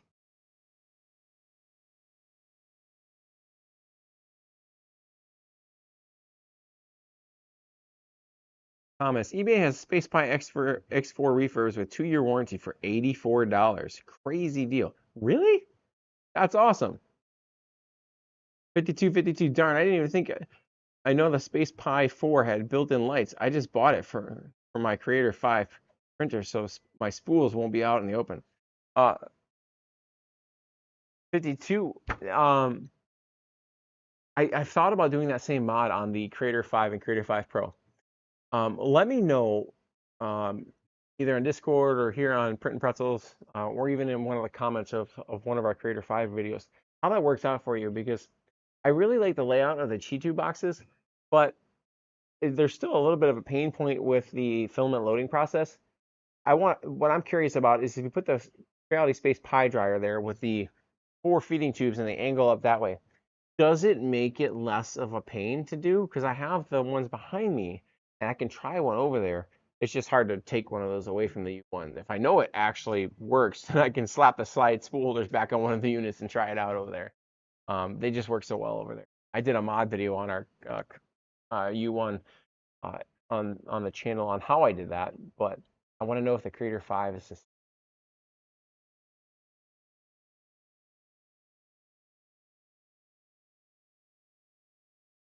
Comments. I wouldn't be surprised if C5 and C5 Pro dropped down several $100s by the end of the year. I wouldn't be surprised if all of these tool changers,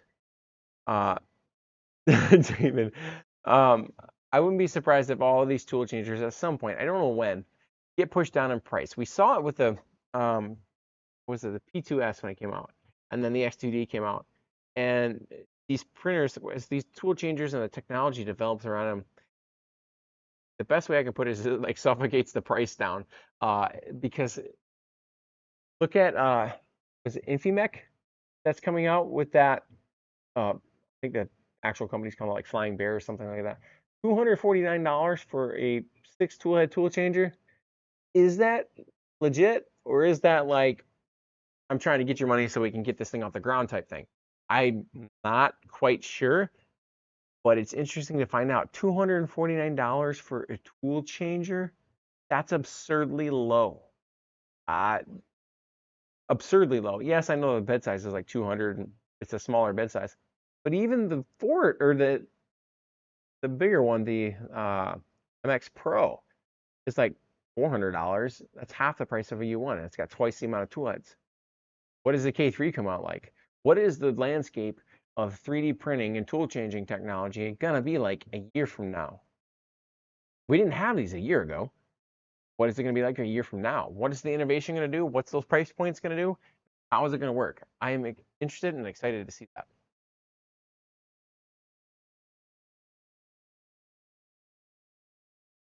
Thomas, I'm so close to grabbing X2D, but I just feel like I don't need it with a P1S already. Uh, Thomas, do you have a U1 or a Creator 5? Or I should say a U1 or a Creator 5 Pro. If you have the Creator 5 Pro, I would feel like you wouldn't need the X2D. And that's just my personal take. If you're using it for like the engineering filaments that I see 1,000 comments on the X2D video that I did, sure you could get an X2D, but I don't use engineering filaments, and that is a very niche, just like multicolor is very niche for me. But could it do it better? Sure. I still have questions, and I may always have questions because I don't think I'm going to get one for the X2D. Is that Bowden extruder? I live with Bowden extruders from 2017 to 2020. Hated them. They're the worst. If that's the same type of technology that we had back then, there's reliability questions. Sure, Bamboo's got the answer of, it just works until it doesn't. P1Ss can be finicky sometimes. That's when they're telling me they need maintenance. So that's kind of my own thing. But thought about the Creator 5 Pro, but I think it needs more updates. 100% it does. And I think that'll happen over time. Flashforge will get the firmware and software updates out there to the machine. But I think it's really it's going to be a really good engineering type material printer for the most part once they get the bugs worked out of it. Like, for example, when they had the spaghetti being splurged out in front of the fan, they fixed that up pretty quickly. So I'm curious on why they didn't put a purge bin in the back, like similar to the U1, like, or even an interior purge chute to where it purges in this area and then like filters down into the like the P1S does on the outside, into the purge chute in the back. Because that would make sense to me. I don't know if there's someone that can do that mod or if it's even realistic, but it would be smart in my opinion.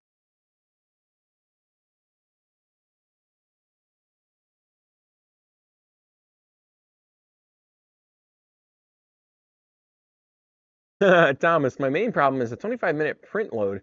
Actually, print starting with the Creator 5 Pro. It takes forever to load filament, especially if you forget to come back to the machine like I do. That's my struggle with that machine. If I hope at some point Flashforge comes in and says, "Hey, you know what? You can click all four and go and try that." I don't know if they will or not.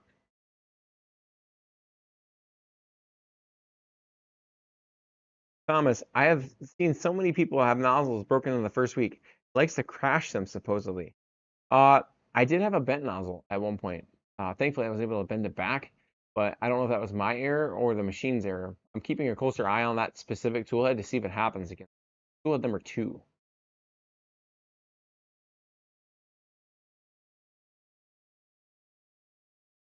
I've never had a crash on the U1. Never, thankfully. I will, however, though, every once in a while, and I think it's because of the type of infill that I use, uh, every once in a while the I could probably also enable Z-hop, might fix it too.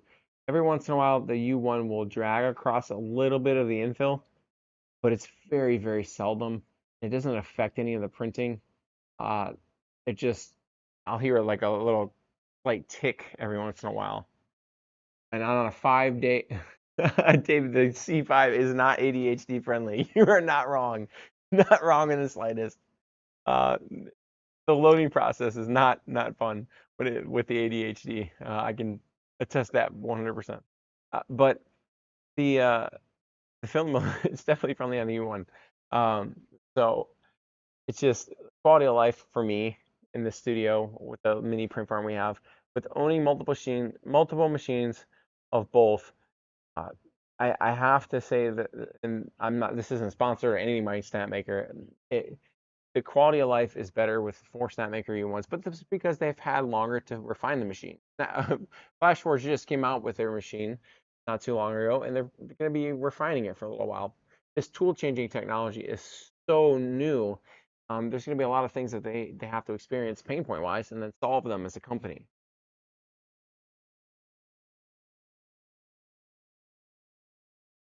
IT Draw 7787. I'm glad I didn't pick the Creator 5.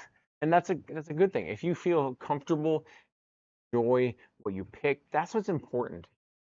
Because putting information out there like this, uh, I, I I would hate for someone to go into the dark with these two machines and be like, I don't know which one to buy. I don't know which one I'm going to like more or not.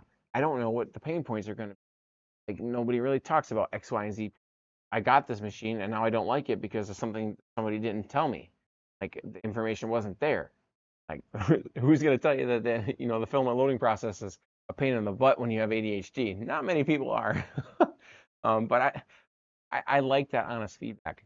For the Snapmaker U1, every once in a while, this is one of the nitpicks I have for that. Every once in a while, and this is because I'm using a 0.4 instead of a 0.6, I'm pretty sure. Every once in a while, my glow filament will cause a clog in the 0.4. However, so far, I haven't had that issue with the Creator 5 or Creator 5 Pro. But I don't have nearly the extensive amount of glow material testing for the Creator 5 as I do the Snapmaker U1. I have months and months of glow filament testing for these 4 machines, especially the first 2. This is what I printed on the Snapmaker U1, the very first machine over there. That 60% of this is glow material. Everything from here on up that's a green color is glow material. This is also glitter filament, which also has additives in it that can cause nozzle clogs. This is a 200-hour print printed on one machine for the Snapmaker U1.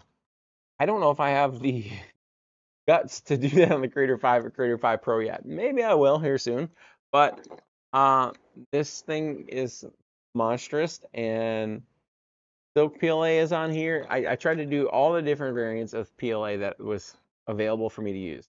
Standard PLA, Silk PLA, Glow PLA. I couldn't really work in a marble because I only have four tool heads. I did 2 glitters instead of maybe a marble, but and this was the model that I could really hone in on and try to allocate the different types of material of PLA to certain sections.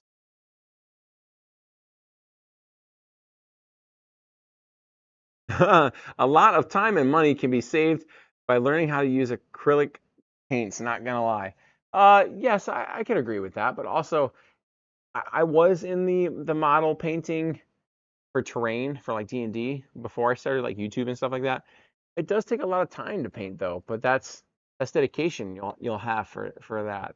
I enjoyed painting terrain. It was very, very fun and relaxing, but also it took me well, I can't speak for everyone, but it took me a lot of time to paint if I wanted to do a set. If I wanted to paint that, it'd take me forever. But I don't have the skills of a truly honed artist either.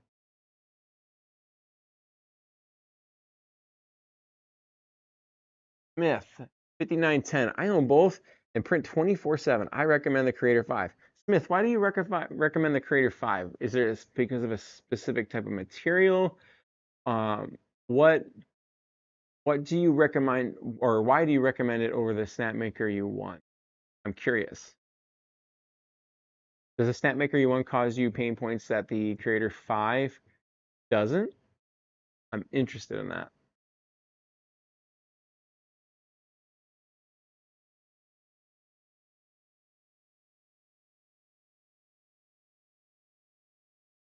Or with multicolor prints, at least I can walk away and know it'll finish my project no matter. Thomas, uh, your P1S can take forever with multicolor prints, but I can walk away knowing it'll finish my project no matter how long. I don't have that experience with the P1S. I can't tell you how many. I mean, I even did a video on it about 6 to 8 months ago. That sometimes with the P1S, the purge chute can get clogged and back up and cause nozzle damage. And like I don't have that same confidence with the P1S as some other folks do. It just that unknown of when is that purge chute going to clog up is always there.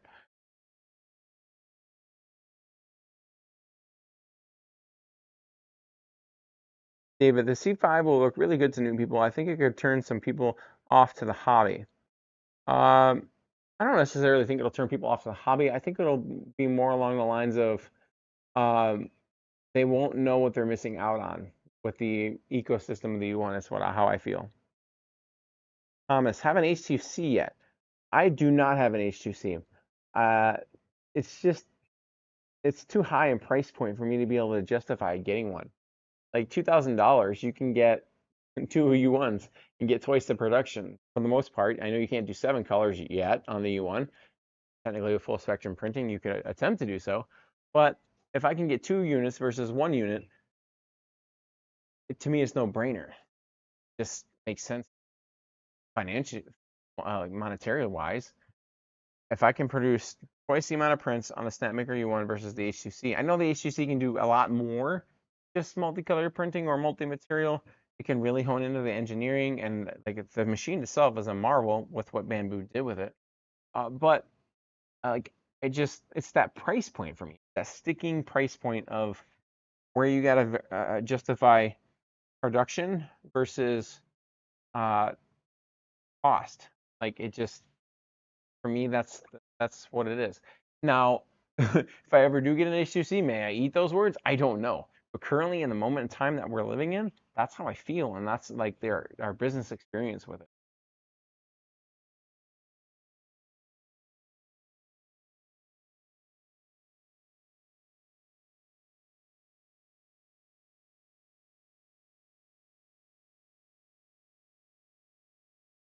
I can see that, with the Vortex system, there might be a lot of maintenance to it. Again, I don't know on that machine because I don't have it.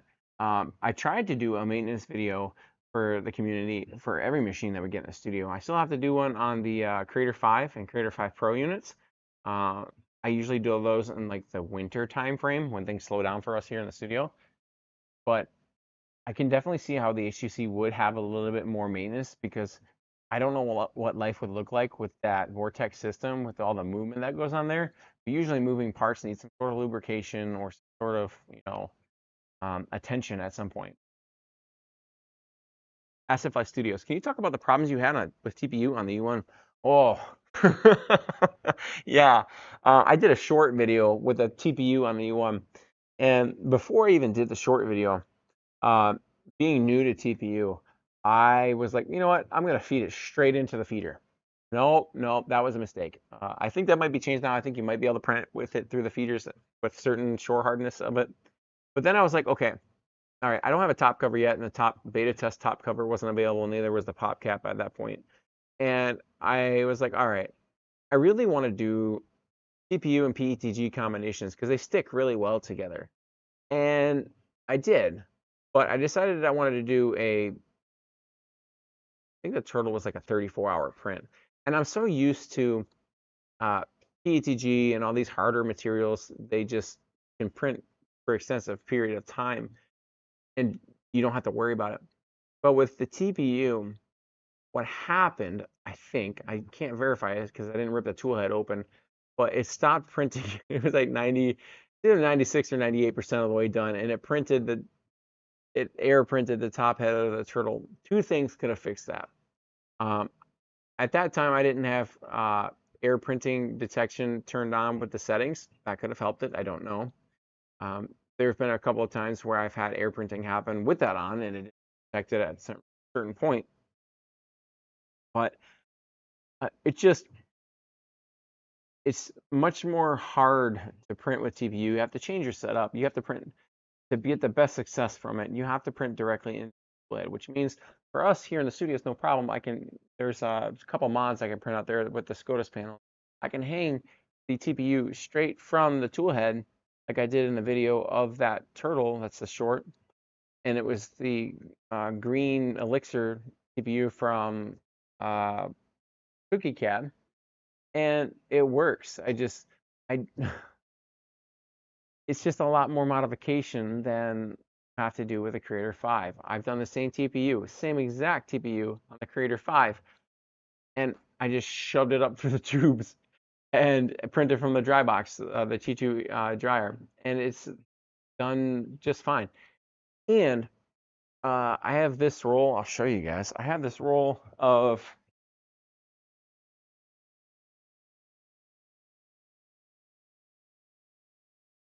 Amylin TPU glow in the dark that I printed. It's actually this little. No, it's not this one. It is. Oh, where the orange went to for this. I did some succulents with it. Oh, it's the cactus. Hold on, I'll show you. I got one.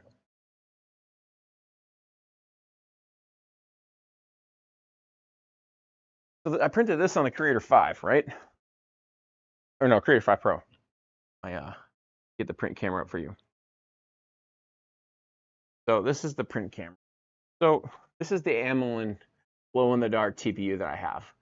I don't remember what shore hardness it is. It doesn't say on the side of the spool, which is a shame. But it does say Amylin TPU, and it's really, the camera's not picking it up well. Glow in the dark. And I've had this spool sitting out for several months, just sitting out in the air. And I was like, you know what? I'm gonna throw this in the Creator 5 Pro, and see what happens. Well, I printed this little doohickey. It's by Maker Eyes 3D. The little clicker cactus. This is glow in the dark PETG right here. This is glow in the dark TPU, and the base is standard PETG, not glow in the dark, just brown. And I was fully expecting this to fail because there's still probably a ton of moisture in the thing. I didn't dry it at all, and it printed it just fine. Like the cactus part turned out really fun. It's semi squishy, so that when you click it, it's not like hard and pokey like an actual cactus would.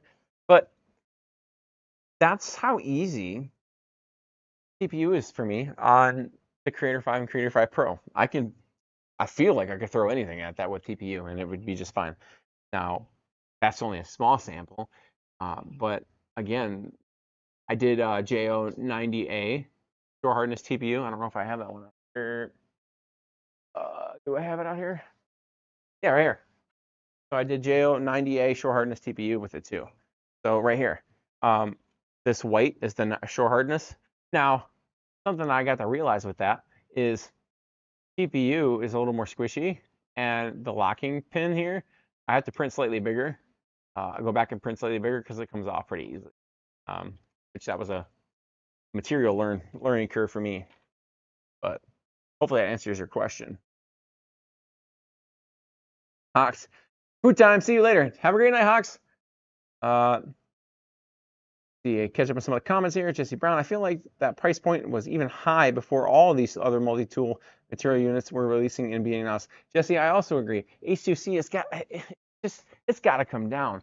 I understand it's a very unique, innovative machine, but that's my next question: is when is Bamboo gonna release something that competes with these tool changers?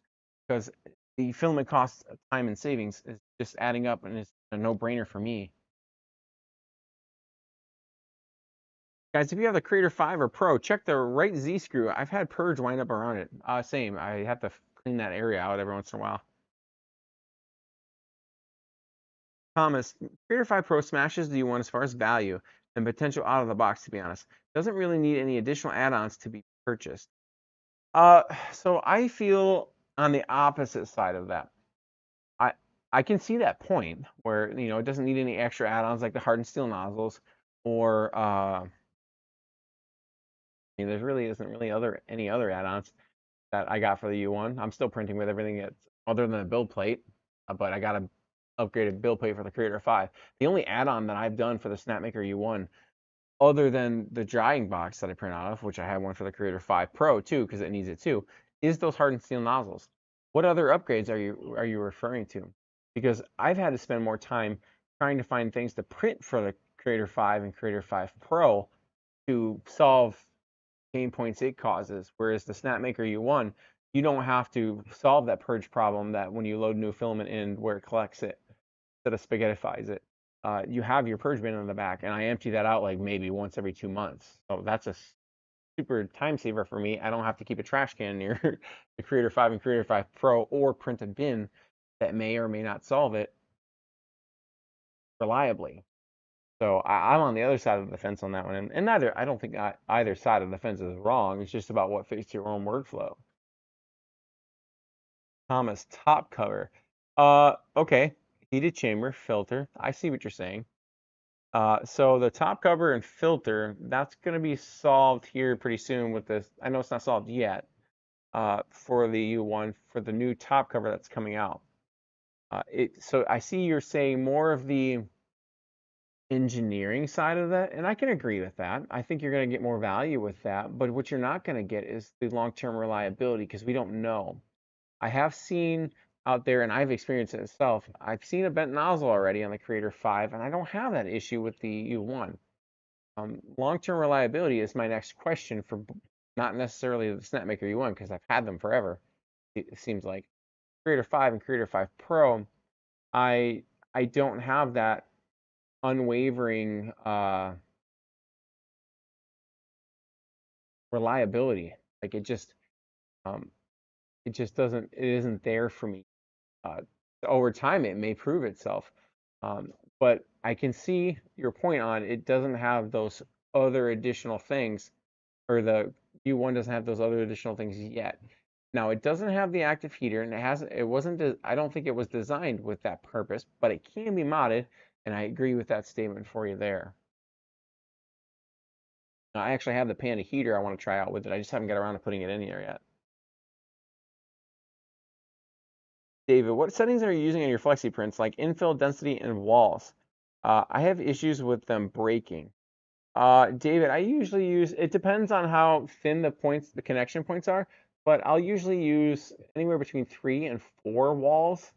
It also helps with some of the coloring, and it really depends on what material you're using too. Silk PLA is going to be more fragile than standard PLA, and PETG is going to be even less fragile than either of those two. So it really depends on the material that you're printing with too.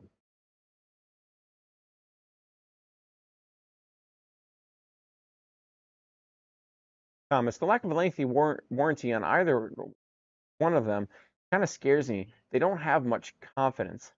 Uh, as far as the warranty goes, even in my bamboo machines, my P1Ss still only came with 1 year warranties. I think that's like industry standard. I don't know why, unless you live in like the UK, which gives 2 years.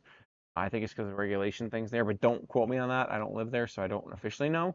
But a 1 year warranty seems to be about right.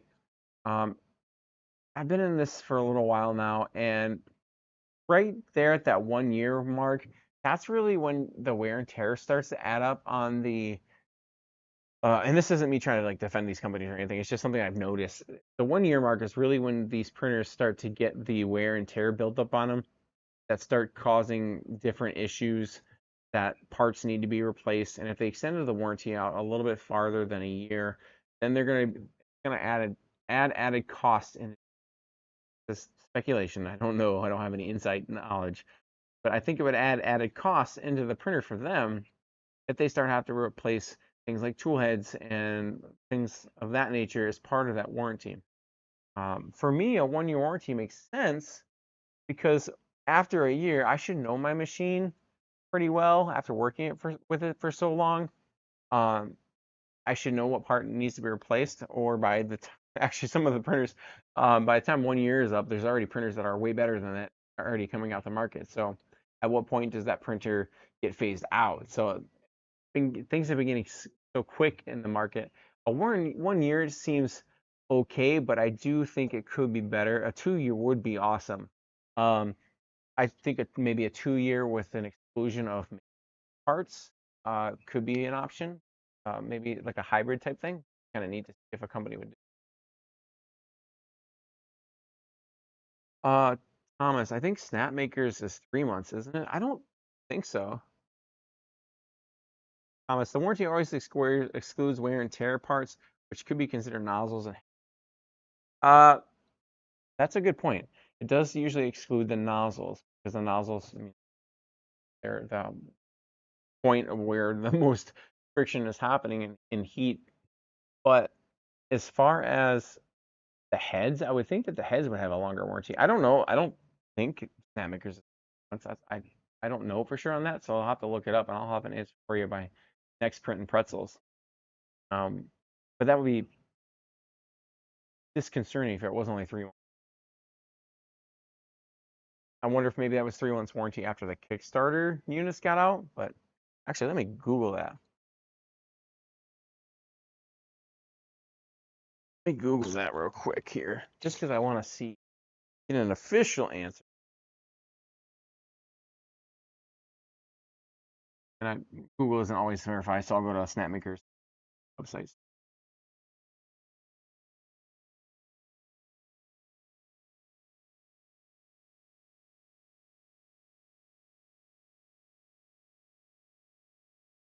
Delivery specific parts.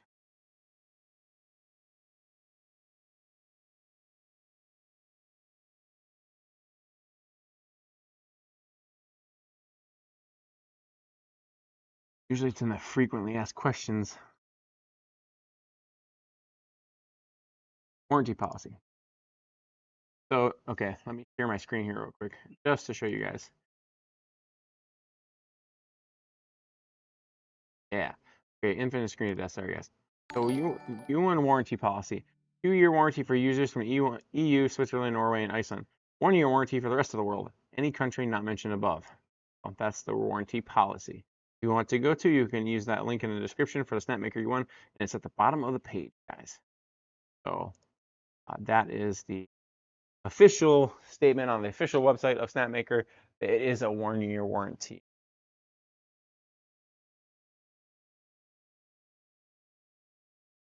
Thomas, ever had an Anchor Make way ahead of their time? I think they were. I saw that Kickstarter come out. I didn't jump on that when it came out, but the Anchor Make, I think the technology was innovative, but I don't think the industry was ready for it yet. Games. I'm lost between the two U1. Seems reliable, but needs hardened nozzles, and Flashforge looks like it has a few bent nozzle issues. I'm using a PD Max X3, and I want to move to tool changer for multicolor. So James, okay, so I have already had a bent nozzle on the Creator 5. It was nozzle number 2, and it has caused an issue for me. But I was able to bend the nozzle back, and I haven't had an issue with it since. However, that being said, I haven't had any of those issues with the Snapmaker U1. And yes, you're gonna have to upgrade to hardened steel nozzles. That is a thing. I have upgraded to hardened steel nozzles on machines 1 and 2. It's not a hard process. Do it as part of your unboxing process, I would say. If you can have the nozzles there at that same time.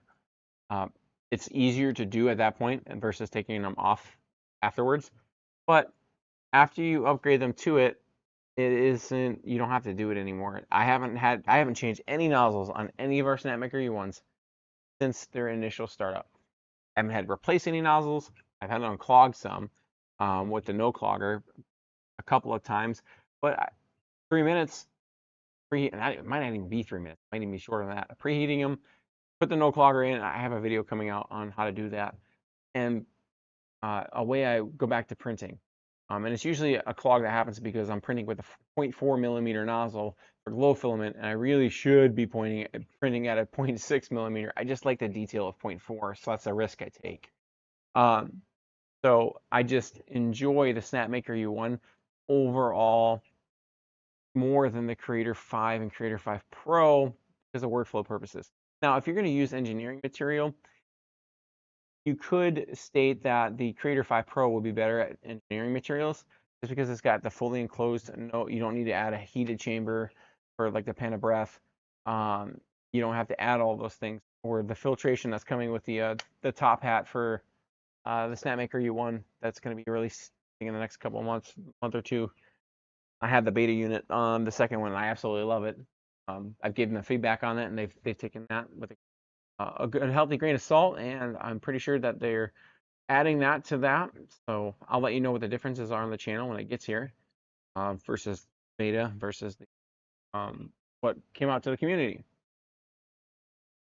So if I were starting over again, I would engineering materials side, or uh, not multi-material printing aside, right?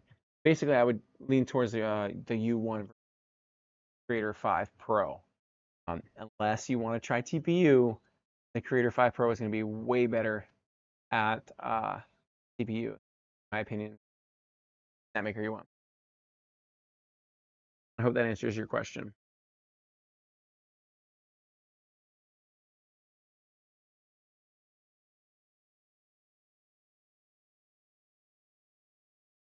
David, I think the head slamming thing was issue was fixed with a firmware update. Flashforge also will replace them if it happens. Okay, that's good. I'll have to reach out to them with my bent nozzle and let them know. I didn't realize that was a thing. Ed, old man did the hard nozzle change. All right, Ed, congratulations. It's not hard. It just can be intimidating at first because you're like, man, I mean, a lot of these printers nowadays have the quick swap nozzle where you're just like, take it out, put it back in. The A1, the A2L, the H2C, H2D, those ones all have this quick swap nozzle. It's really nice. I'm still here living with a P1S that doesn't have one. But I get it, like it's intimidating. But it really is a couple of screws. It's 2 screws for the tool head to take it off. I think it's 3 screws to take it off the back port, or take off the tool.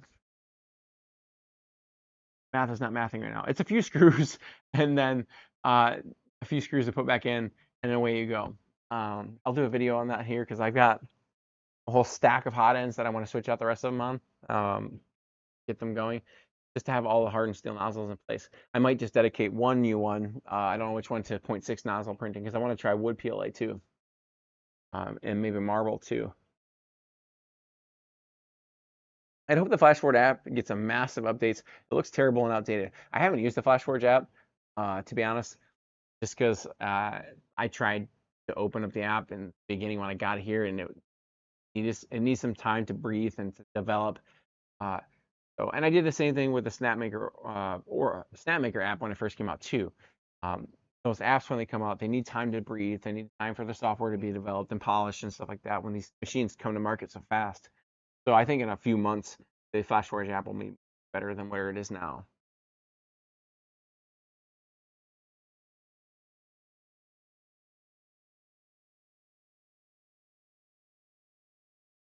Uh, Astify Studios. AliExpress has Creator 5 nozzles now. That's good to know. It's good to know that we can at least find them somewhere, because that was my other question. Is like, okay, I've got 2 of these machines now. What happens if one of my nozzles just decides to die?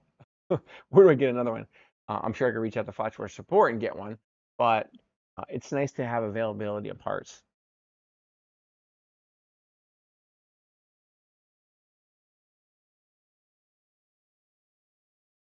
And I want to add the U1 to Orca Slicer to try it out. I've printed with the U1 straight from Orca Slicer. It's a very similar experience to Snorka, but I've actually migrated away from Orca Slicer because of Snorka. The reason why I was using Orca Slicer in the beginning was because I had more filament profiles. I could put Sunloose filament profile in there, and tweak it a little bit, go print with it. Now, the Sunloose profile is in Snapmaker Orca Slicer, and I haven't really gone back to it since. The only printer I use with Orca Slicer right now is the Elegoo Centauri Carbons. I use those with. I don't use Elegoo Slicer. I haven't used that in a very long time. So that's the only printer I can think of that I use right now for Orca Slicer. Even the Anycubic printer that just got here, this little guy that got here yesterday, Alpha Centauri, or what used to be Alpha Centauri. That's the Anycubic printer that just got here yesterday. I just printed his little Purge bin earlier today. So even he doesn't have his own version in Orca Slicer right now. I don't know if they're ever going to put one of him in there, but I have to use Anycubic's version of Orca Slicer to print that. That's a pain point I don't like about that machine already. I really want a 0.6 nozzle. I've recently been using a 0.6 on other machines, and I actually like the look, especially for large prints. David, I think the 0.6 nozzle is available for the U1 now. I don't know if it is for the Creator 5. I don't know if they have one for that yet. Filament profiles would be great. I couldn't find them. These for some new. I'll have to look harder. If you're using Snapmaker Orca, it's on the latest version of it. So if you haven't upgraded to it, mine just popped in there and I was like, hey, this is nice. So it should be in there. You have to just add it manually. It's kind of a pain, but I don't know why mine just popped in there. It's weird. I just logged into Snapmaker Orca one day and I was like, hey, some news in here? That's nice. So what I did is I did a filament calibration to make sure that what's in there is what I like, that prints with the filament, and away I went. The filament calibration is just for me to really dial in that temperature and that filament extrusion flow. Thomas Lowe, the print is next to you. I missed the beginning of your stream. So this one and this one both came off the Snapmaker U1. This is entirely out of Glow PLA. This is from Blob Labs. This guy, he has got a Polymaker's Luminous Rainbow here. And this is all from Toxin 3D. You can find that filament on Amazon. This is all their Luminous Rainbow white. And this printed in 3 separate pieces. This little guy printed all in one piece. And then this interior piece printed separately. I had to glue it in there. And then this, you can print it separately with these little dots, but I didn't. I wanted to see if the Snapmaker can handle it with all that glow filament. And this is one of the larger pieces that it took me about 50 hours to print this entire thing. All the pieces added together. And then if you missed the beginning part of the stream, you might have missed this. This is the axolotl by Space Monkey 3D. The animals with attitude. And the head prints separately. And then, of course, these print separately. But the multicolor aspects I did print on the Snapmaker U1. Actually, all of it was on the U1. Even the single color stuff. And then the sign was on the U1 too. Thanks a lot. I'm going to use that at our art fair booth. Now let me check and show you the longest thing that I've ever printed on the Snapmaker U1. And I showed this off last week on the channel, and I just had it up here, but I might have put it down before you got on live with us. It's this giant octopus. It's freaking heavy. This is a $200 print.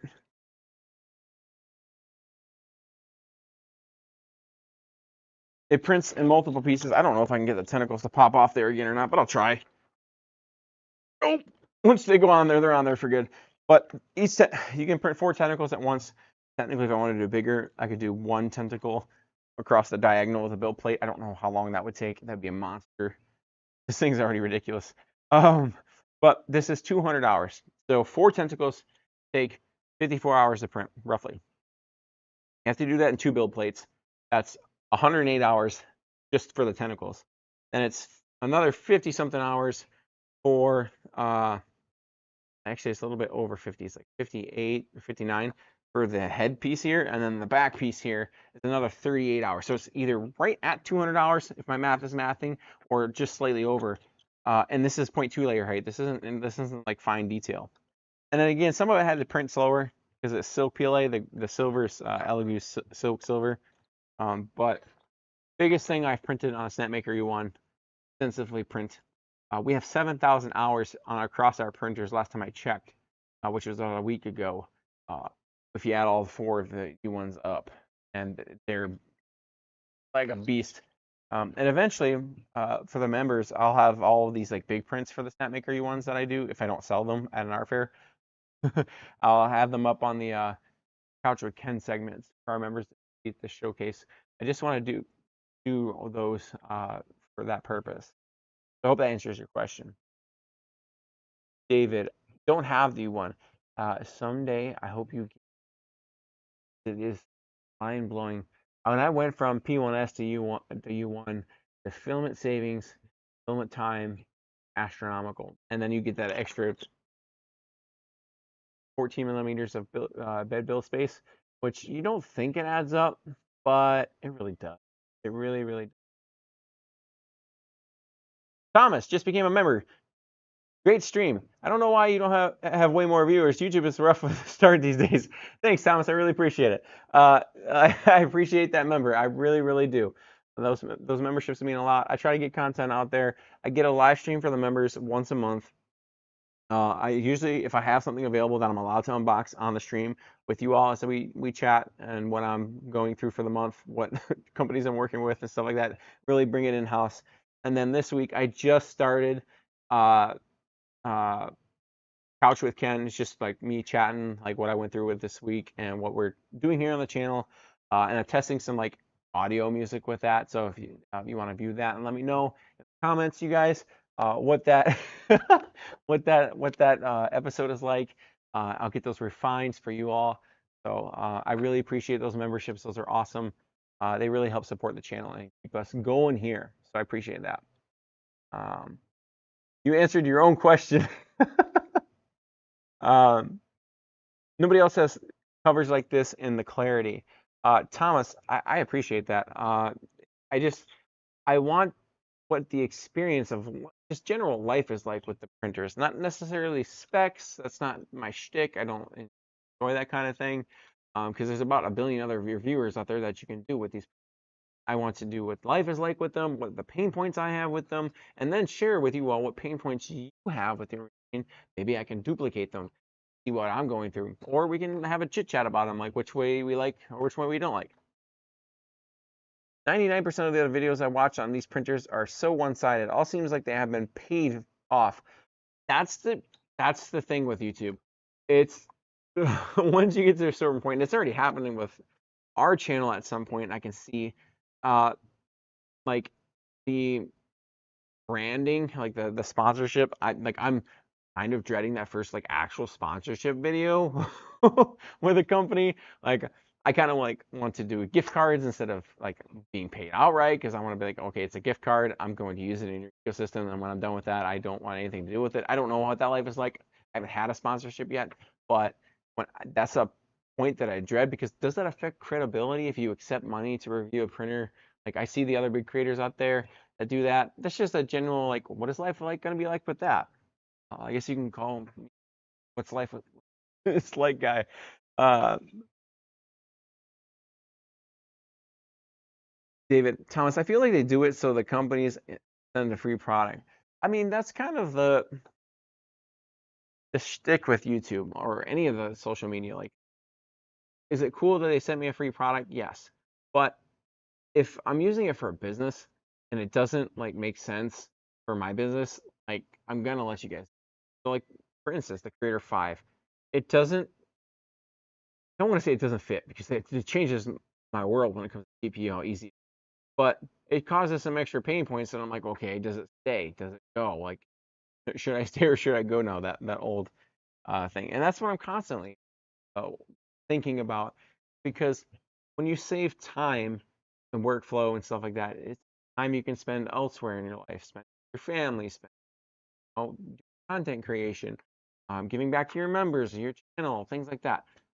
So 30 seconds saved on each filament change could add up to hours and days over time. That's just kind of things I try to think about. Does it always translate? Not always, but we're at least trying to think about them here on the channel. Because if you guys are out there with these printers and different devices out there, and you run into something that costs you time, I got to work on this machine because of X, Y, and Z issue, and it's something that we've experienced on the channel. I want to be able to showcase that to you as soon as I can. May or may not affect your buying power decision. Ultimately, everybody wants to be happy with the machine that they get. I can't promise your happiness, but I can tell you what I experience, what I enjoy and what I don't enjoy about the machine. And that's what I did with like the most recent review that we did with the J1 filament dryer. I like the J1 filament dryer, but I when it comes to printing with it, I wish there was a port on the back of it because I would still like to be able to have it on the heater base while I'm printing and drying and still seeing the heater base illumination and the humidity sensor on the front. But you can only print from the front or the top. There's no back port.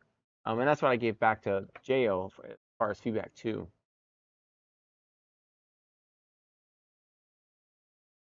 David, Ken, don't hit up Anchor. They make people sign strict NDAs. I don't mind NDAs, David, as long as like there's no that's why like I have Sector 7 built out right now. If there's something that I'm currently doing NDAs on, which there is one item in there I have an NDA on, I can't tell you who or what, but I don't mind NDAs as long as uh, they're not limiting the content creation and the authenticity of it. Like if it like there's been I can't tell you who or what that word I'm looking for behind the scenes type stuff, but there's been one company that I was just like, no thanks, not interested in the product because a that's involved with this because I don't want the company to have any rights over the content creation and like the authenticity. Like, if you want to give me feedback, that's fine, but like I don't want to change anything that I'm going to do because it's authentic for the viewers and just I care about what's gonna like if they buy this product, like if, why are you changing the opinion if you want them to buy it? This should be something that you want to genuinely like change about your product, either in this product or future iteration. Um, like that just makes sense to me. So it just feels icky to me. And I don't ever want to be that creator that is chill just for a product because you can't sleep at night, or I wouldn't be able to. Thomas, so basically most NDAs. To me there's a difference between how strict an NDA is and like I said the limiting the authenticity of the product. Like I can understand that having NDAs so that like competitors don't get wind of the product and like start developing something similar of it, which we see with the A1, all the clones that came out with that. But um, I understand the purpose of NDAs, but also like it's it's important to not limit the artist's voice or the content creator's voice um, if it has to deal with feedback for your product. Now, the flip side of that is that you're a content creator. There's also ways to be professional about giving feedback. Like if you just start putting somebody's product on blast, they're not going to want to work with you. So there's that balance on. And we're getting into like the couch with Ken kind of talking there, but uh, that's the type of world you live in with you when you're a content creator, navigating that bridge between viewership and companies that want to showcase their product. That's the lane you live.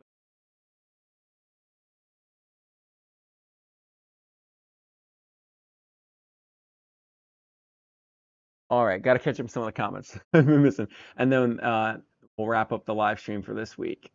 So uh, nobody else has covers like this. Okay, got that one. Make sure to tell people about this station. It's easily the most welcoming I found. I really appreciate that, David and Thomas. I really appreciate that, guys. It means the world to me. And eventually, I'll have monitors up here by the camera. So I'm looking at you while I read the comments. Right now, we're on the laptop. That's the next upgrade we got to get. We get some streaming uh, consistency. Thomas, so if you could replace all of your printers with the same brand and model, what would it be? Okay, I'm going to answer this question. But this is a moment in time question. I want you to know this. Right now, right here, I'm printing pretzels Wednesday night at whatever time it is.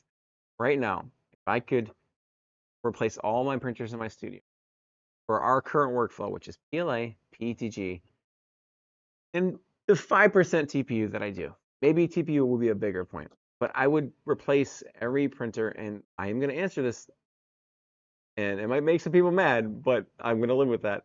If I could replace our T1Ss, if I could replace our Creator 5s and our Creator 5 Pro, it's the Snapmaker U1.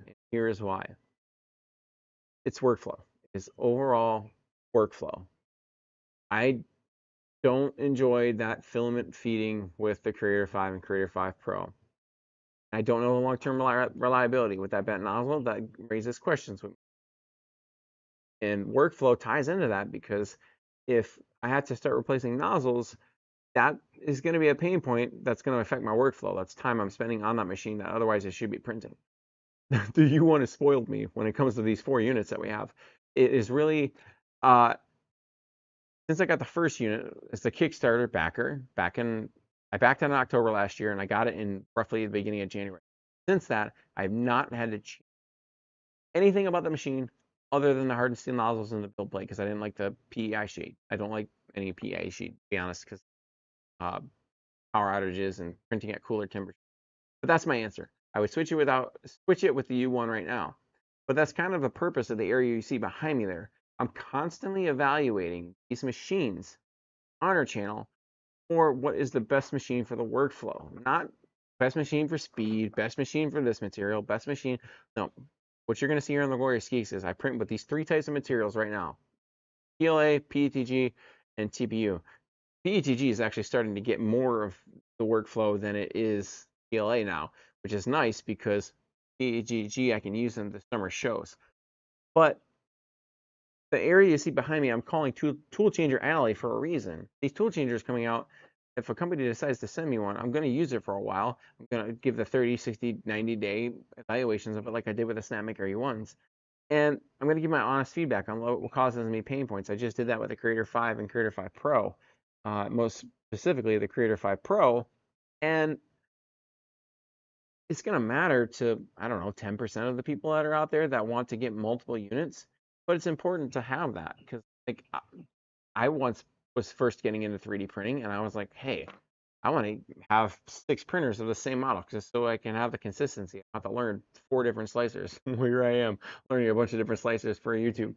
But anyways, somebody out there is going to want to get consistency with their ecosystem and all of that stuff. So I want to be able to be that person to help guide that type of thing. Now, right now, that's Snapmaker. Snapmaker has kind of all of it going on right now, other than I wish they had an AMS machine. That's neither here nor there.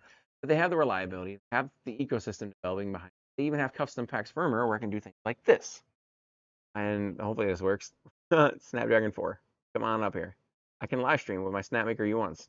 Usually. There we go. Snapdragon 2. I'm printing right now. You can see that on our live stream. What other printer can I do that with right now that I don't have to jailbreak? Like, that's just cool. And I wish I would have done that more earlier in the live stream. But you guys can see that. It's crazy cool that this company allows, yeah, there we go. I'll blow it up on the big screen for you. It's crazy that this company allows this to happen. If you guys are wondering what I'm printing right now, it's the Animals with Attitude. I'm printing cows right now, and you can see the supports there. Now, could I be using, go back to the mic here. Could I be using, another material for the supports right now so they snap off easier? Yes, but new beginners are going to know that.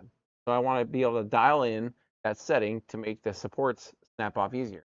These ones right here, I had the Z layer height, interface layer height at 0.24 for this material. They broke off pretty easy, but they still left a little bit of scarring.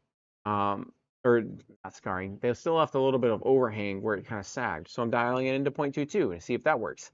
And every material is going to be different, but I'm exploring that so that I can help others learn that too.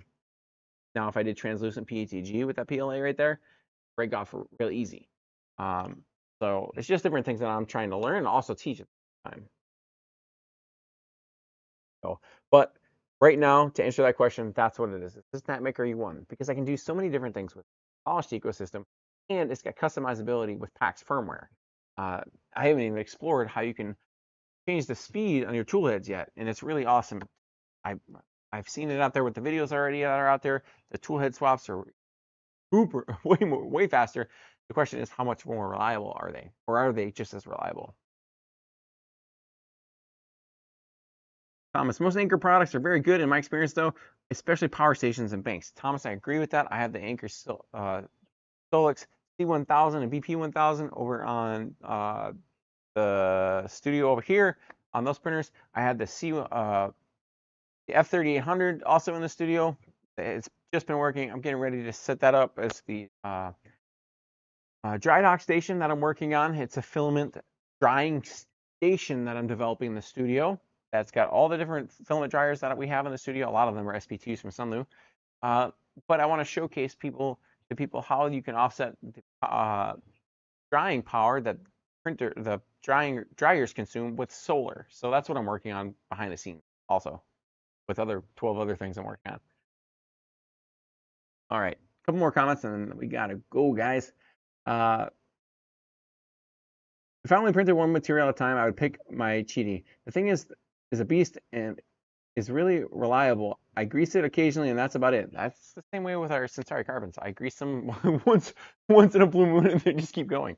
I don't even know if I want to upgrade them to the multicolor things because they just work. I don't want to mess. Don't fix something that's not broken.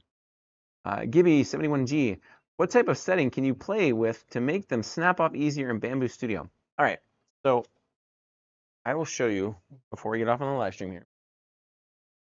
Bamboo Studio. Let me get that pulled up real quick here. And I'm going to give a quick shout out to Uncle Jesse. I learned this from him a couple of years ago. He first put the video out. Get Bamboo Studio pulled up on the back end here.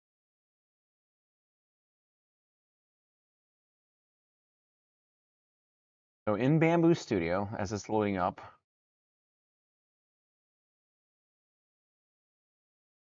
I want to say it's the Z layer height is what it's called, but I'm going to show you just so I can have the accurate. And feel free, chat family, to correct me if I do something wrong. So I have Bamboo Studio pulled up here. Let me share my screen with you all. There it is. All right, infinite screen of death. Sorry, guys.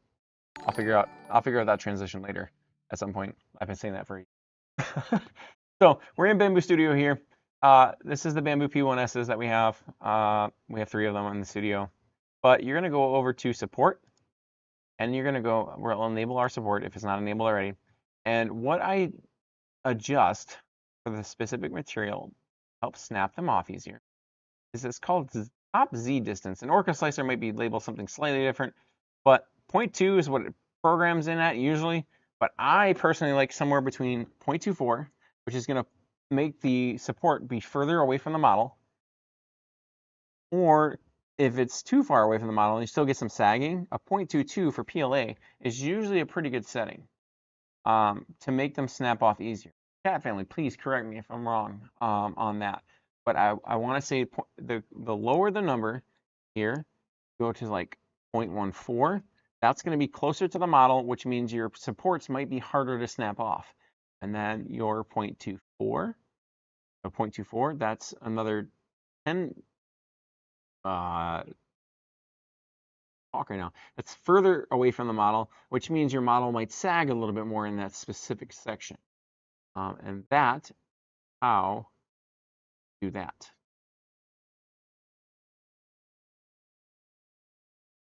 Thomas, anybody that isn't subbing as a member, I hope you get a clog nozzle. First month is free. Yep. If you guys aren't subbing as a member, I don't wish a clog nozzle on you, but I do believe the first month is free if you decide to explore memberships. I enabled that on the channel. I forgot to mention that, guys. David, so are you using Bamboo Studio with your Creator 5? No. So let me show you guys that in Flash Studio too, just because we are talking about get that loaded up here. Got a bunch of, and I'll show you in Snorka too. So go back here while it loads up. 5252. Thank you for all your feedback on both printers. I definitely hit the like button and subscribe. See you on the next video. I appreciate it. I'll see you guys maybe next week, maybe not next week, because we may or not be getting flown out to San Francisco. That would be my first flight as a content creator, and that's pretty awesome. Going to go explore something. I'm just waiting to hear back from the company that offered me the plane ticket, and I gave them my information. They have not responded yet.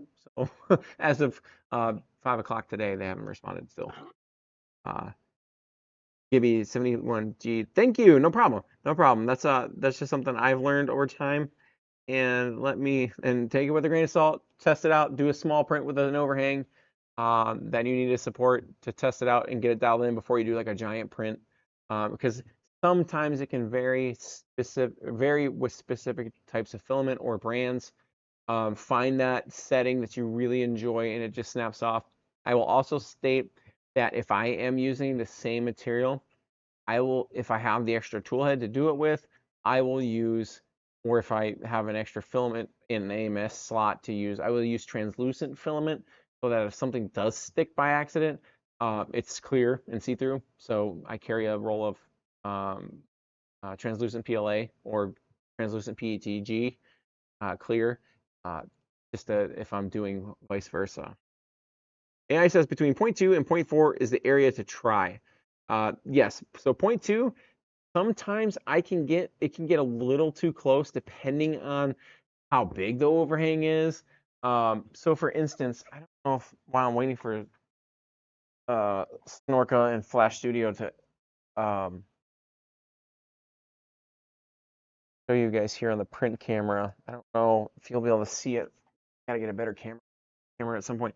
So right here on the bottom of this was at a 0.24.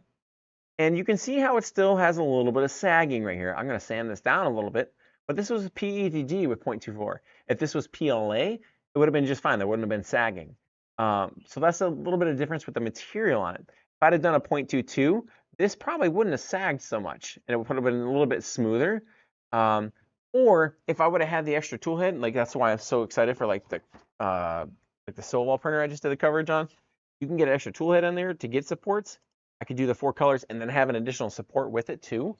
I could have printed that with PLA supports and not even worried about the Z height at all.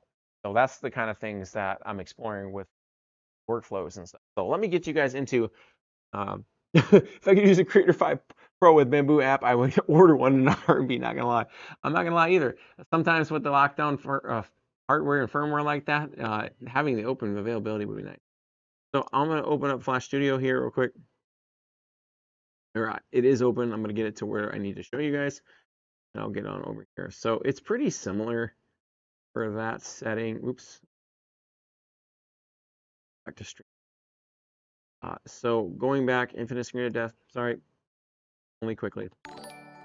And then, so it's going to be very similar in Flash Studio. You're going to go over to support on this main page here under process. And it may be called the same thing. It may not, but it's right here, top Z distance. If it's grayed out, it's because you don't have supports checked.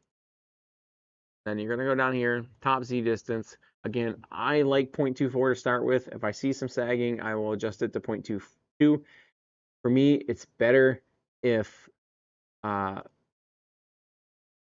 would rather have them sag a little bit and have to do a little bit of sanding than for them to be welded to the print and I have a mess with later. A little bit of sanding is not the end of the world for me, but if I have pieces that I gotta like rip off and that could possibly scar the print, I can't unscar a print that I know of and make it look halfway decent. I don't have the skills for that yet. David, try hot iron instead of sanding. I get better results. That's a good point too. Sometimes if I do have a little bit of like a gash in the print, I could use the Sunlu 3D pen and weld some filament in there and do a little bit of polish. If it's a print that I'm really looking forward to selling, some post work, I don't mind. If it's especially something like that big, I don't mind doing that. If you guys haven't liked the video, hit that like button, hit that subscribe button if you want to do these printing pretzels, where we sit down every week and we talk about, you know, the news, the 3D printing, what's happening in the studio. We answer some questions. Chat family answers some questions on like if you're struggling with the printer. We do these every week. We explore something else. And next week, if we're not, what'll be the following week, we're going to explore the i10 dryer together. I'm going to have it here on set from Sunlu and InsLogic. Someday I'll figure out how to pronounce that name, but I'll have it here in the studio. They're sending me a unit to review, no NDA on it, so we get to explore that together live on Printin' Pretzels. I might do the unboxing for a members only live stream because that's a pretty big unit, and usually with the members only live stream, I'll record that too for later content on the back end for the review. But I like to share that with our members and let them know, hey, these are what we're exploring, and this is why we're exploring it. Just because I feel like that's like transparency and honesty. as part of the channel. Thomas, Dremel Versatip has been a lifesaver for me. I'll have to explore that. I appreciate that option. I think I have 2 Dremels somewhere in here. I didn't even think about using 3D prints. David, why do you have 8 filament rolls? Mine does that one. I import 3MF files. It just depends. Like, it's easy for me to use if I have multiple rolls of filament saved in for my printer profile. I don't have to bring them back in. So whenever I exit out of Studio, it'll ask me, do you want to save this printer profile because you've changed some things in it? I'll say yes or no. As I further explore the Creator 5 and Creator 5 Pro, I find that there's things that I want to save to that profile because it's useful for the machine. I want to go in and I really want to dial in the like the JO90A TPU that'll be available on Amazon next month. They're going to be shipping it out there. Just because I like TPU. But there's a lot of blobbing that happens on the generic profile or the prime tower. If I can eliminate those, just it's less likely that maybe a blob carries over from the prime tower to the actual print. It's just like long-term print reliability. And maybe next week, if I'm here, that's not an if. Like if Print and Pretzels is going to be here, if like I'm legitimately in the studio. Next week, if we're here, maybe I'll go over like one of the speed tests with you guys that I do for a filament. We'll do it live on the show here because I think it takes about 45 minutes to go over one of so or I should say filament tests for temperature and overhangs, orca slice.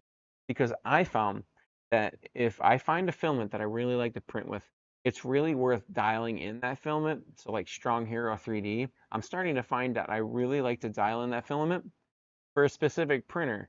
So like if I print it on the P1S a lot, it'd be worth it to dial in the overhangs because it's got a different chamber than it does if I print it on the A1. So I'll show you guys that next week on Print and Pretzels. Again, we're here, not in San Diego. Ed, I really appreciate it. Thanks.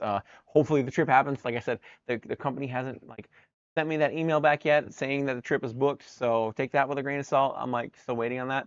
But even if it doesn't happen, the fact that we're at this place as a channel together here on Print and Pretzels, awesome. I hope and dream that one day maybe we have a live stream of Print and Pretzels while I'm in a hotel suite. I did that a little while back, but it was for a different reason. I was in the office at my current job, or at the job at that time, and I was staying in a hotel overnight and doing Print and Pretzels there. But hoping as a content creator, I could be in another city, wherever, and doing Print and Pretzels with you guys every week, just hanging out and having a good time.